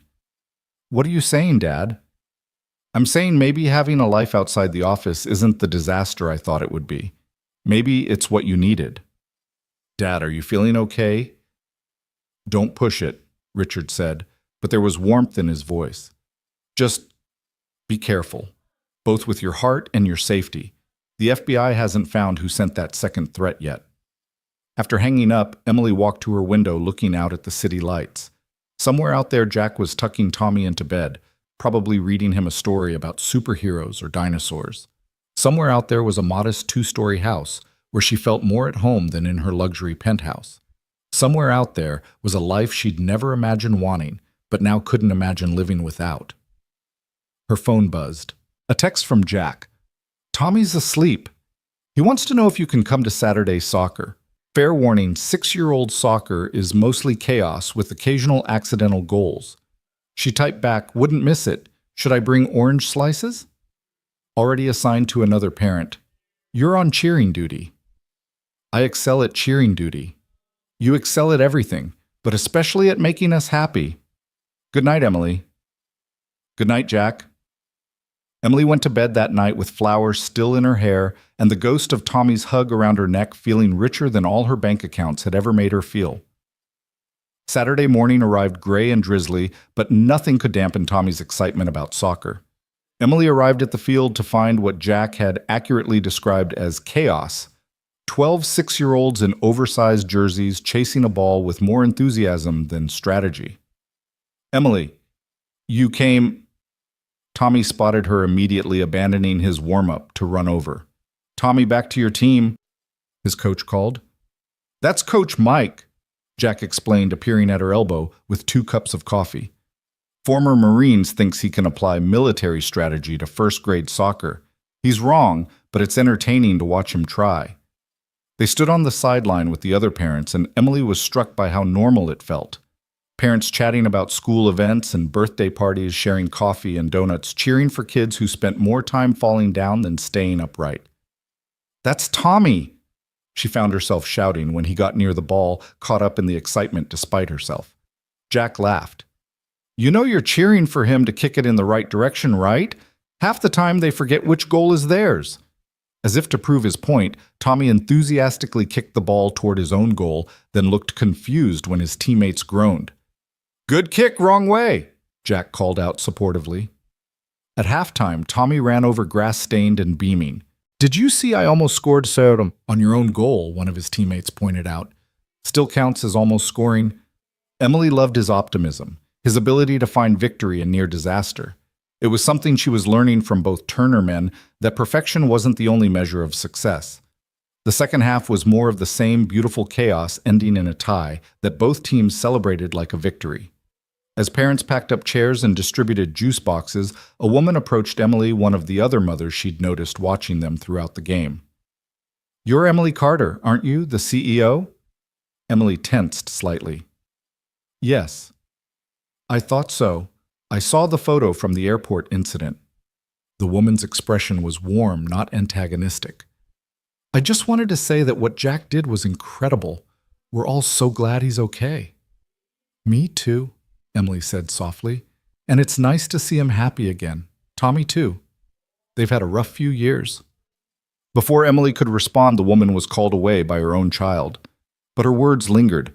The community here knew Jack's story had watched him struggle and survive, and now they were watching him heal with her as part of that process.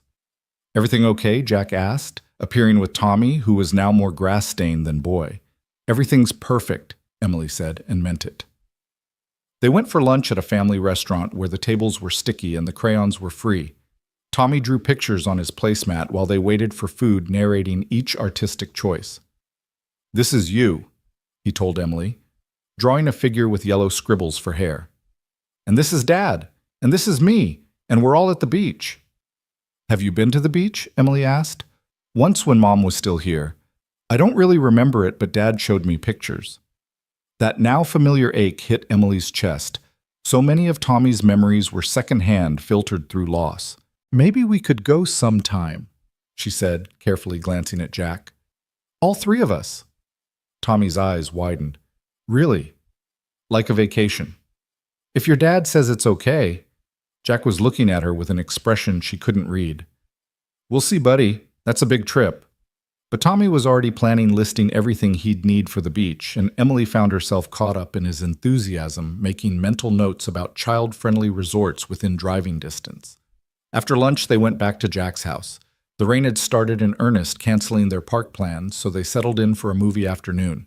Tommy picked something involving animated dinosaurs curling up between them on the couch with a bowl of popcorn. Halfway through the movie, Tommy fell asleep, his head on Emily's shoulder, his feet in Jack's lap.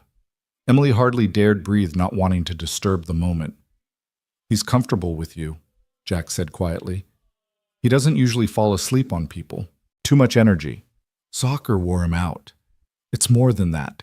Jack's hand found hers over Tommy's sleeping form. "He feels safe with you. We both do." They sat there as the movie played on Tommy's soft snores, providing a counterpoint to the animated adventure. Emily found herself studying the room again, the photos, the lived-in furniture, the toys scattered despite Jack's best efforts at organization. This was what a home looked like, she realized. Not perfect, not styled, just lived in and loved. Her phone vibrated with yet another urgent message. The Singapore crisis was escalating. The board was demanding her immediate attention. The corporate world was calling her back. But Tommy shifted in his sleep, burrowing closer to her side, and Emily made a decision. She turned her phone completely off and let herself just be present in this moment, rain pattering against windows, animated dinosaurs saving the day, a little boy's trust heavy and warm against her side. "I love you," she whispered, not sure if she was talking to Jack or Tommy or both. Jack squeezed her hand. "We love you too." The rain continued outside, but inside the small house in Riverside, Emily Carter had found something she hadn't even known she was looking for, a family imperfect and beautiful, and hers if she was brave enough to claim it. Her phone stayed off for the rest of the afternoon. The corporate world could wait. This Tommy's sleepy breathing, Jack's thumb tracing circles on her hand, the simple pleasure of a rainy Saturday, this was what mattered. As evening approached and Tommy stirred from his nap, demanding snacks and another movie, Emily helped Jack make sandwiches in the kitchen. They moved around each other easily now, familiar with each other's rhythms, comfortable in shared space. "Stay for dinner?" Jack asked. "I should probably get back. I've been ignoring work all day and—" "Stay," he said simply. "Please." Emily looked at him, at Tommy bouncing on the couch in anticipation of movie number 2 at this life that had somehow become hers without her quite planning it. "Okay," she said. "I'll stay." Jack's smile was worth all the angry board members in the world. They made spaghetti again. Tommy insisted it was tradition now, and Emily learned the Turner family dinner rules. Everyone shared their favorite part of the day. Vegetables were negotiable, but trying was mandatory, and dessert happened only if plates were cleared. "My favorite part was Emily cheering at soccer," Tommy announced. "My favorite was Tommy almost scoring, even if it was the wrong goal," Emily said, making him giggle. "My favorite," Jack said, looking directly at Emily, "was all of it, every minute." After dinner, after dishes, and another movie, and Tommy's elaborate bedtime routine that Emily was now part of, she and Jack stood on his front porch, neither wanting the day to end. "I should go," Emily said, not moving. "You should," Jack agreed, also not moving. "The Singapore office is probably in full meltdown by now." "Probably." "And tomorrow's Sunday. Tommy probably has plans." "Church in the morning, but you could come." Emily looked at him surprised. "To church?" Why not? Tommy would love it, and the congregation would be thrilled to meet the famous Emily they've been hearing about. "You talk about me at church. Tommy talks about you everywhere. Grocery store, bank, post office. You're basically a local celebrity now." Emily laughed. "I've been called a lot of things, but never a local celebrity in Riverside. It's a good thing. People here, they take care of their own. And you're one of ours now, whether you know it or not." The words warmed her more than any business compliment ever had. "One of yours," she repeated softly. "If you want to be." "I want to be." Jack kissed her, then soft and sure on his front porch, where any neighbor could see, claiming her as his in this simple, public way. When they pulled apart, Mrs. Henderson from next door was on her porch pretending not to watch, while definitely watching. "That'll be all over the neighborhood by tomorrow," Jack said, not sounding bothered at all. "Good," Emily said, surprising herself with how much she meant it. As she drove home back to her tower in the sky, Emily thought about belonging. She'd never really belonged anywhere, too driven for the socialites, too privileged for the workers, too female for many boardrooms, too young for others. She'd carved out her place through sheer force of will and brilliance, but it had always been a fight. But in Riverside with Jack and Tommy, she just fit. Not perfectly, not without adjustments, but naturally like a puzzle piece finding its place. Her phone, when she finally turned it back on, had 47 messages. The Singapore deal had indeed melted down. The board was furious. Her father had called 3 times. But there was also a text from Tommy sent from Jack's phone. "Good night, Emily. Thank you for being our special friend. Love, Tommy." Emily looked at the chaos of her corporate life on one side and Tommy's simple message on the other. For the first time in her life, the choice was easy. She started returning the business calls, fixing what could be fixed, delegating what could be delegated, and accepting that some things would just have to wait. Because tomorrow was Sunday, and Tommy wanted her at church, and Jack's eyes had lit up when she'd said yes, and some things were more important than Singapore mergers. Some things were worth rearranging your whole life for. As she worked through the corporate triage, Emily found herself humming the silly song from Tommy's dinosaur movie. She couldn't remember the last time she'd hummed anything. Her laptop dinged with an urgent email from Singapore. She opened it, ready to dive into whatever crisis awaited, but found herself looking instead at the photo on her desk, the one from the park, all 3 of them laughing. The email could wait another minute.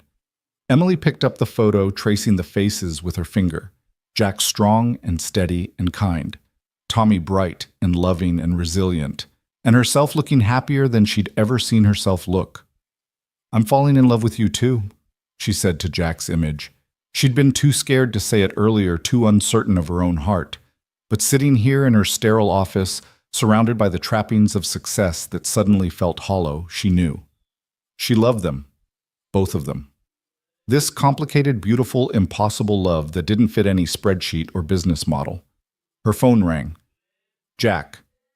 Just wanted to make sure you got home safe," he said. "I did. I'm dealing with the Singapore situation now." "I'm sorry. I kept you from work all day." "No," Emily interrupted. "Don't apologize. Today was perfect, every minute of it. Even Tommy's wrong-way goal. Especially that. Jack, She took a breath. "I love you too. I should have said it earlier, but I love you, and Tommy, and this life we're building." The silence on the other end lasted just long enough for Emily to panic. Then Jack said, "Say it again." "I love you." "Again." "I love you, Jack Turner." "I'm never going to get tired of hearing that." "Good, because I'm never going to get tired of saying it."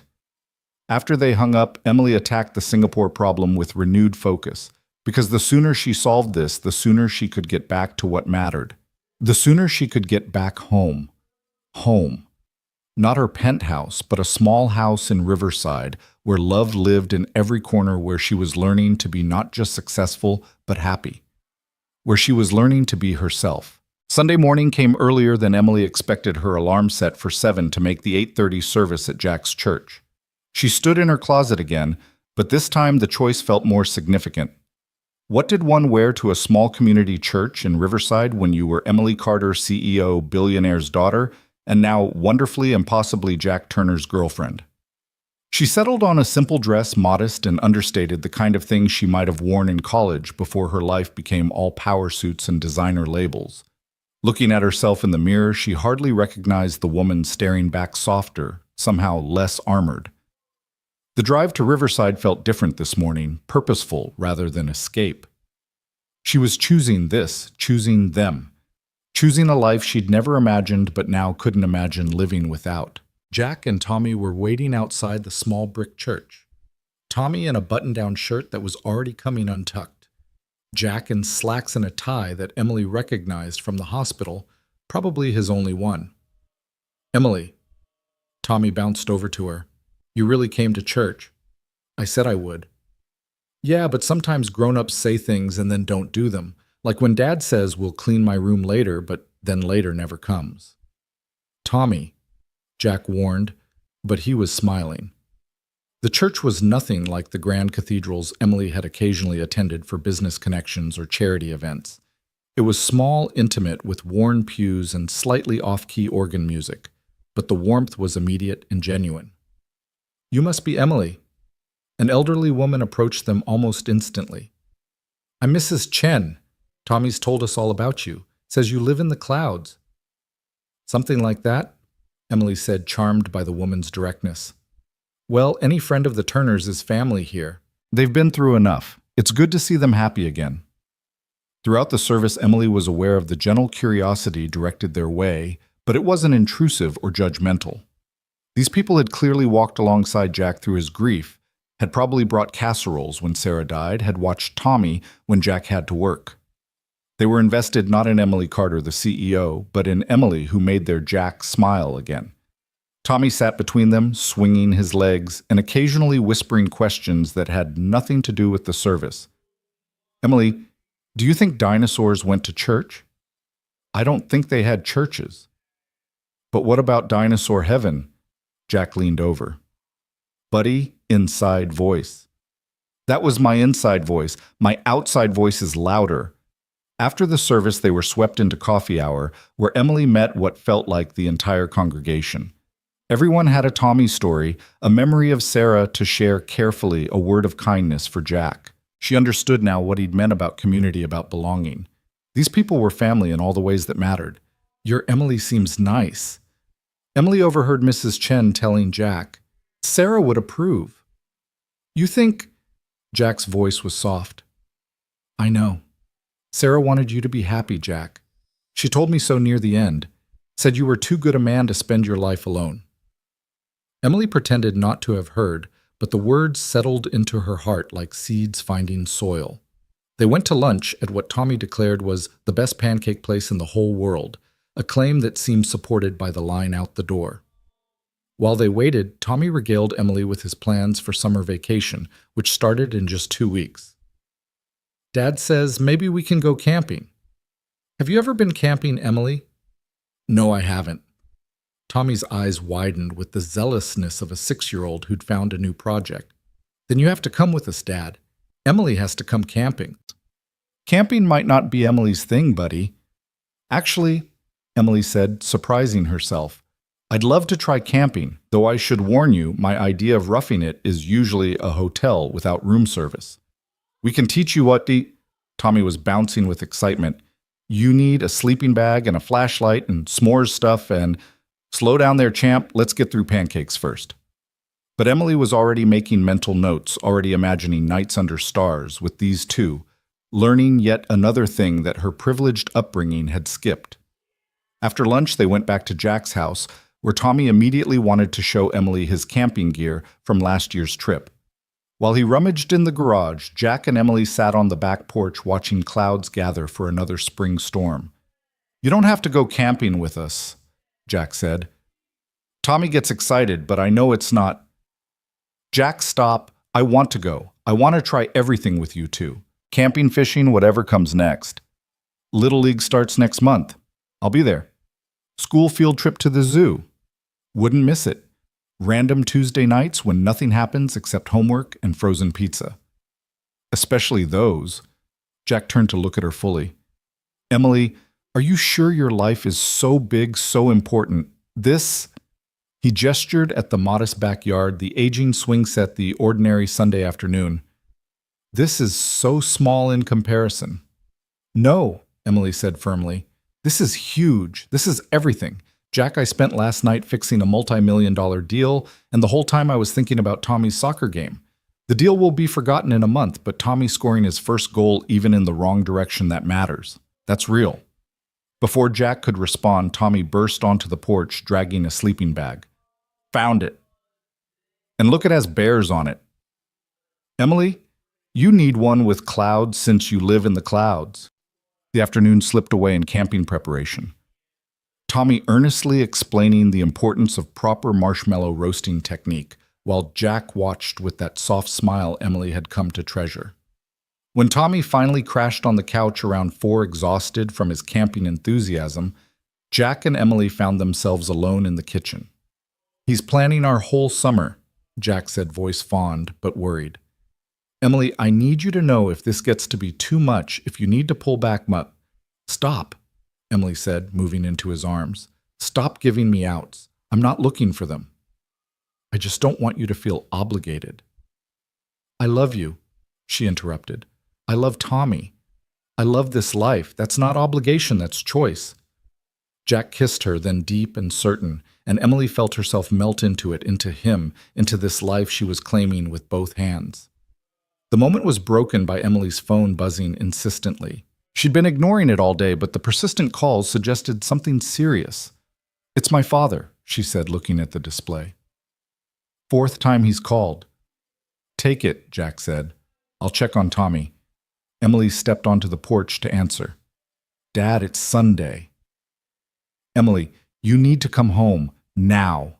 The urgency in his voice made her blood run cold. What's wrong? There's been another threat, more specific this time. The FBI wants you in protective custody. Dad? They mentioned the Turner boy by name Emily. They know about them. Emily's knees nearly buckled. Tommy. They threatened Tommy. And Jack. Emily, these people, whoever they are, they're serious. You need to distance yourself from the Turners for their safety.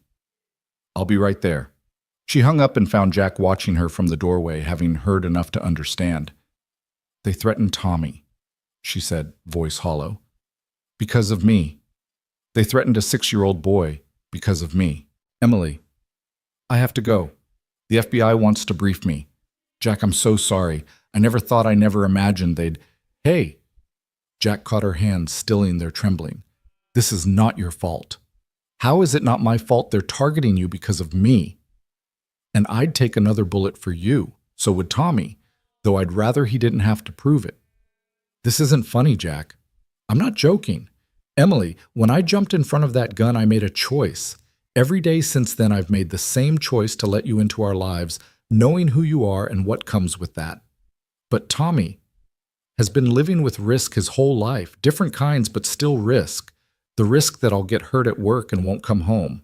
The risk that we'll lose the house if I miss too much work. The risk that comes with just being alive. He pulled her closer.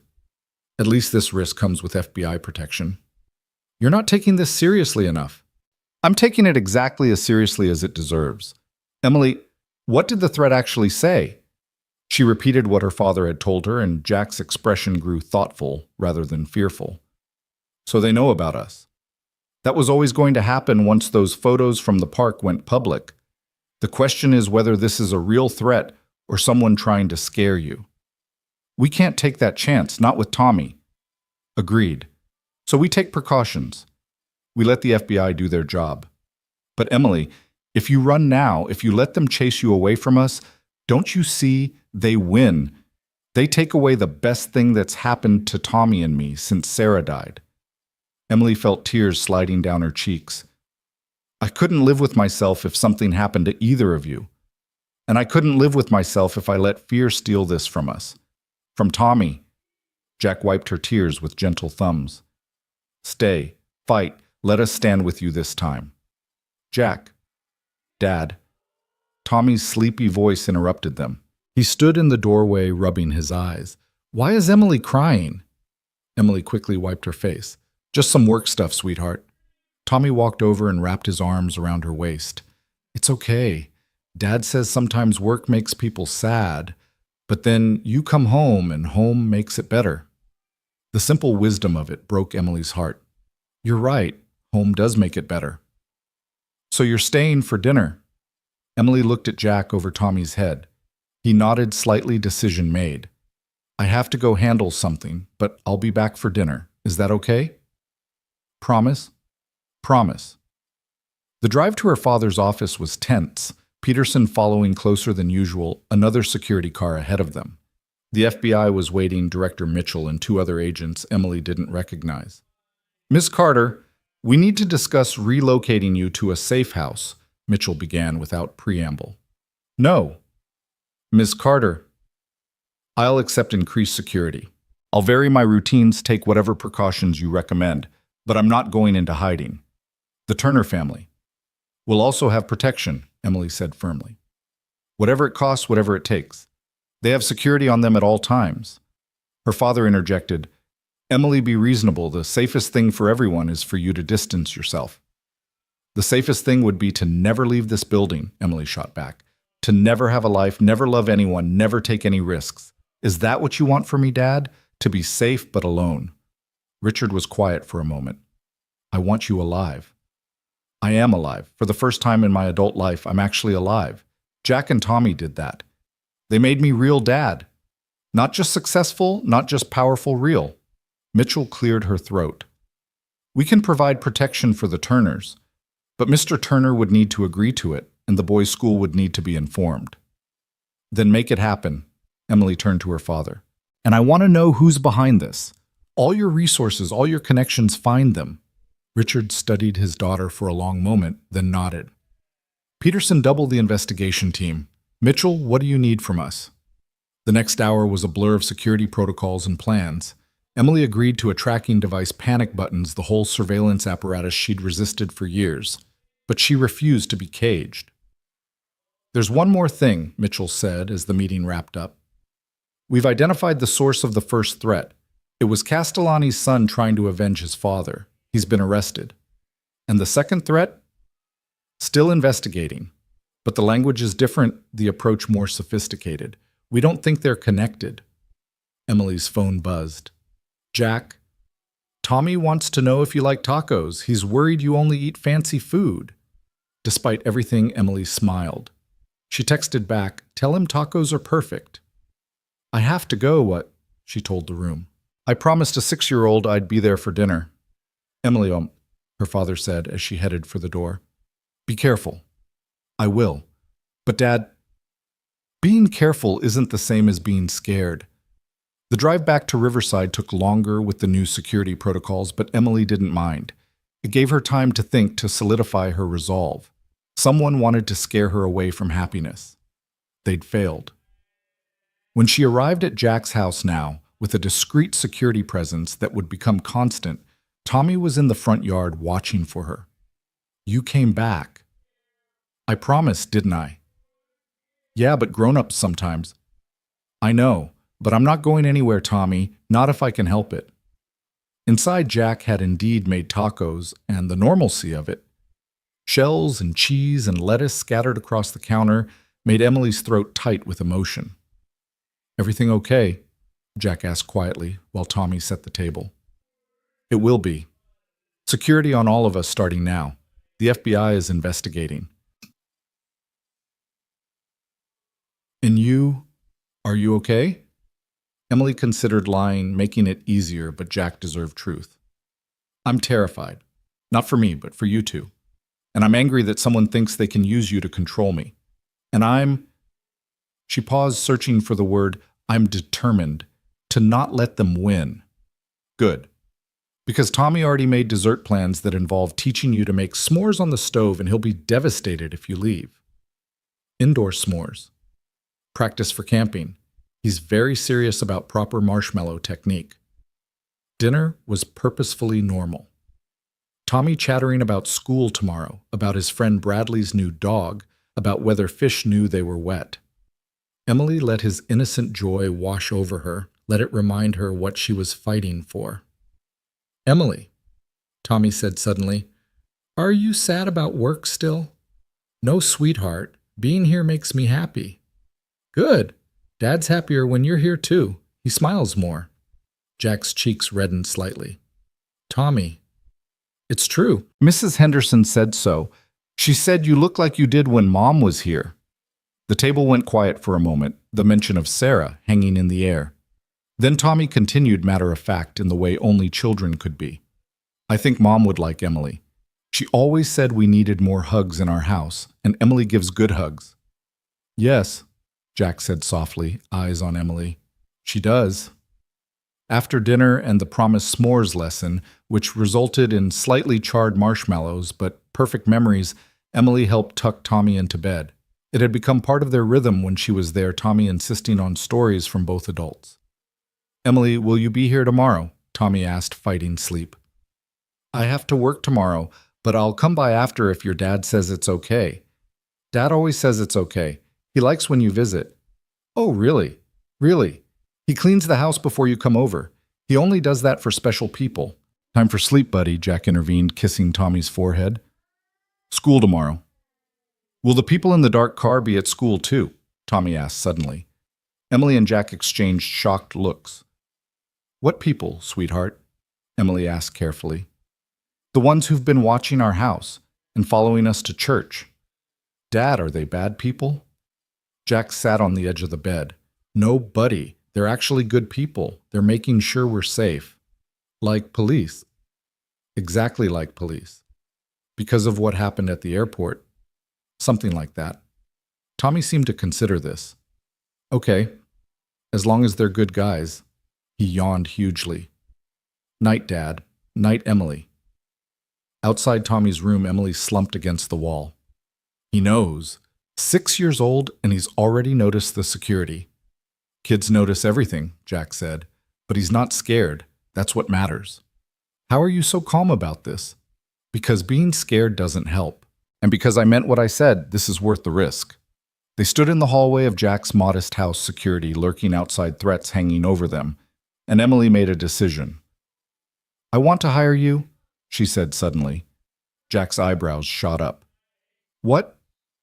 Not like that. Well, sort of like that. Carter Industries needs a new head of security logistics. It's a real position, one you're qualified for with your military background. Better pay, better hours, better benefits. Emily, before you say no, hear me out. This isn't charity. This is me being practical. If we're going to make this work long term, we need to be in the same world at least partially. You working at the airport, me in the corporate tower. It's not sustainable. You want me to work for your company? I want you to work with me. Different departments, but same building, same world, same schedule mostly. Tommy could go to the corporate daycare. It's one of the best in the city. Jack was quiet for a long moment. People would talk, say I was sleeping my way to success. Let them. We both know the truth. Tommy loves his school, his friends. So he stays there. The commute's not that much worse from downtown than from the airport. Emily, this is too much. No, it's not enough. Jack, I'm done pretending we can keep these lives separate. Someone's threatening us because of who I am. The least I can do is make sure you're both protected, provided for. I don't need you to provide for us. I know, but maybe I need to. Maybe I need to know that if something happens to me, you and Tommy are okay. Maybe I need you close during the day so I know you're safe. Maybe I'm being selfish. Jack studied her in the dim hallway light. You've thought about this. Since the moment Tommy asked if I'd be around for a long time. Jack, I want to be. But my world is dangerous, complicated. If you're going to be in it, really in it, then I want you equipped for it. And if I say no, then you say no, and we find another way. But Jack, think about it, please. He pulled her into his arms, holding her tight against his chest. You know what Sarah would say right now? What? She'd say I was an idiot if I let pride keep me from taking care of Tommy properly. She'd say that love means being practical sometimes. Sarah sounds like she was very wise. She was. She would have liked you, Emily. You both put family first, just in different ways. They stood there holding each other while the house settled around them, while security kept watch outside, while the world with all its threats and complications waited. But inside this small circle of arms and warmth and love, Emily felt safer than she'd ever felt in her tower. Stay, Jack whispered. Not like that. Just stay. The couch pulls out. I need to know you're safe tonight. Emily knew she should go home, knew there were 100 reasons why staying was complicated. But Tommy was upstairs sleeping peacefully, and Jack's arms were around her, and sometimes the heart's logic was the only one that mattered. Okay, she whispered back. I'll stay. They made up the pull-out couch together, domestic in its simplicity, intimate in its trust. Jack found her an old t-shirt and sweatpants to sleep in, and Emily thought she'd never worn anything more precious than Jack Turner's decade-old Marine shirt. I'll be right upstairs if you need anything, Jack said, hesitating at the stairs. Jack, thank you for not running, for not letting me run. Emily, you saved us first. That day you came for dinner when you chose to see us, really see us, you saved us from disappearing into grief. This is just returning the favor. After he went upstairs, Emily lay on the pull-out couch in the dark living room, city girl out of place, but perfectly at home. She could hear the house breathing around her, the settle of old wood, the hum of the refrigerator, the distant sound of Tommy turning over in his sleep. Her phone lit up with messages, the board wanting answers, her father wanting updates, the whole mechanism of her other life demanding attention. But Emily turned the phone face down and closed her eyes. Tomorrow, she'd return to her tower, fight her battles, run her empire. But tonight, she was just Emily sleeping in her boyfriend's living room, protected not by money or power, but by love and choice, and the simple courage of ordinary people doing extraordinary things for each other. Somewhere outside, security kept watch. Somewhere in the city, people plotted and threatened. But here in this small house in Riverside, love stood guard. And that Emily thought as sleep finally claimed her was the strongest protection of all. She woke once during the night to find a small figure standing beside the couch. "Tommy, you okay, sweetheart? I had a weird dream. Can I sit with you for a minute?" Emily scooted over, making room for him on the pullout. Tommy curled into her side, small and warm and trusting. "Want to tell me about the dream?" There were dinosaurs, but they were wearing ties like dads, and they had to go to meetings. Emily stifled a laugh. "That does sound weird." "Emily, are you going to marry my dad?" The question, innocent and direct, made Emily's heart skip. "I don't know, sweetheart. Would that be okay with you if I did?" "Yeah, then you'd be my Emily forever." "I'm already your Emily. But if you married Dad, you'd have to be. It would be a rule." 6-year-old logic perfect in its simplicity. Emily pressed a kiss to his hair. "Then maybe someday." "Good." Tommy yawned. "I should go back to bed. School tomorrow." "Good idea." He padded back upstairs but paused at the landing. "Emily, I love you." "I love you too, Tommy. I'm glad the bad guys at the airport didn't get you." "Me too, sweetheart. Me too." As silence returned to the house, Emily thought about the strange journey that had brought her here from the airport floor, covered in Jack's blood, to this pull-out couch that squeaked with every movement. From Emily Carter, untouchable CEO, to just Emily, who was learning to make s'mores and judge 6-year-old soccer. Her phone buzzed again. This time it was a message from an unknown number. "You can't protect them forever." Emily's blood chilled, but then she heard Jack moving upstairs, checking on Tommy being a father even in sleep. She thought about Tommy's innocent trust, his certainty that good guys would keep them safe. She forwarded the message to Director Mitchell, then typed a response to the unknown sender, "Watch me." Because Emily Carter had built an empire from ambition and intelligence. She'd negotiated with titans of industry and won. She'd survived an assassination attempt and turned it into love, protecting the two people who'd taught her what life was actually for. That wasn't just possible. That was everything.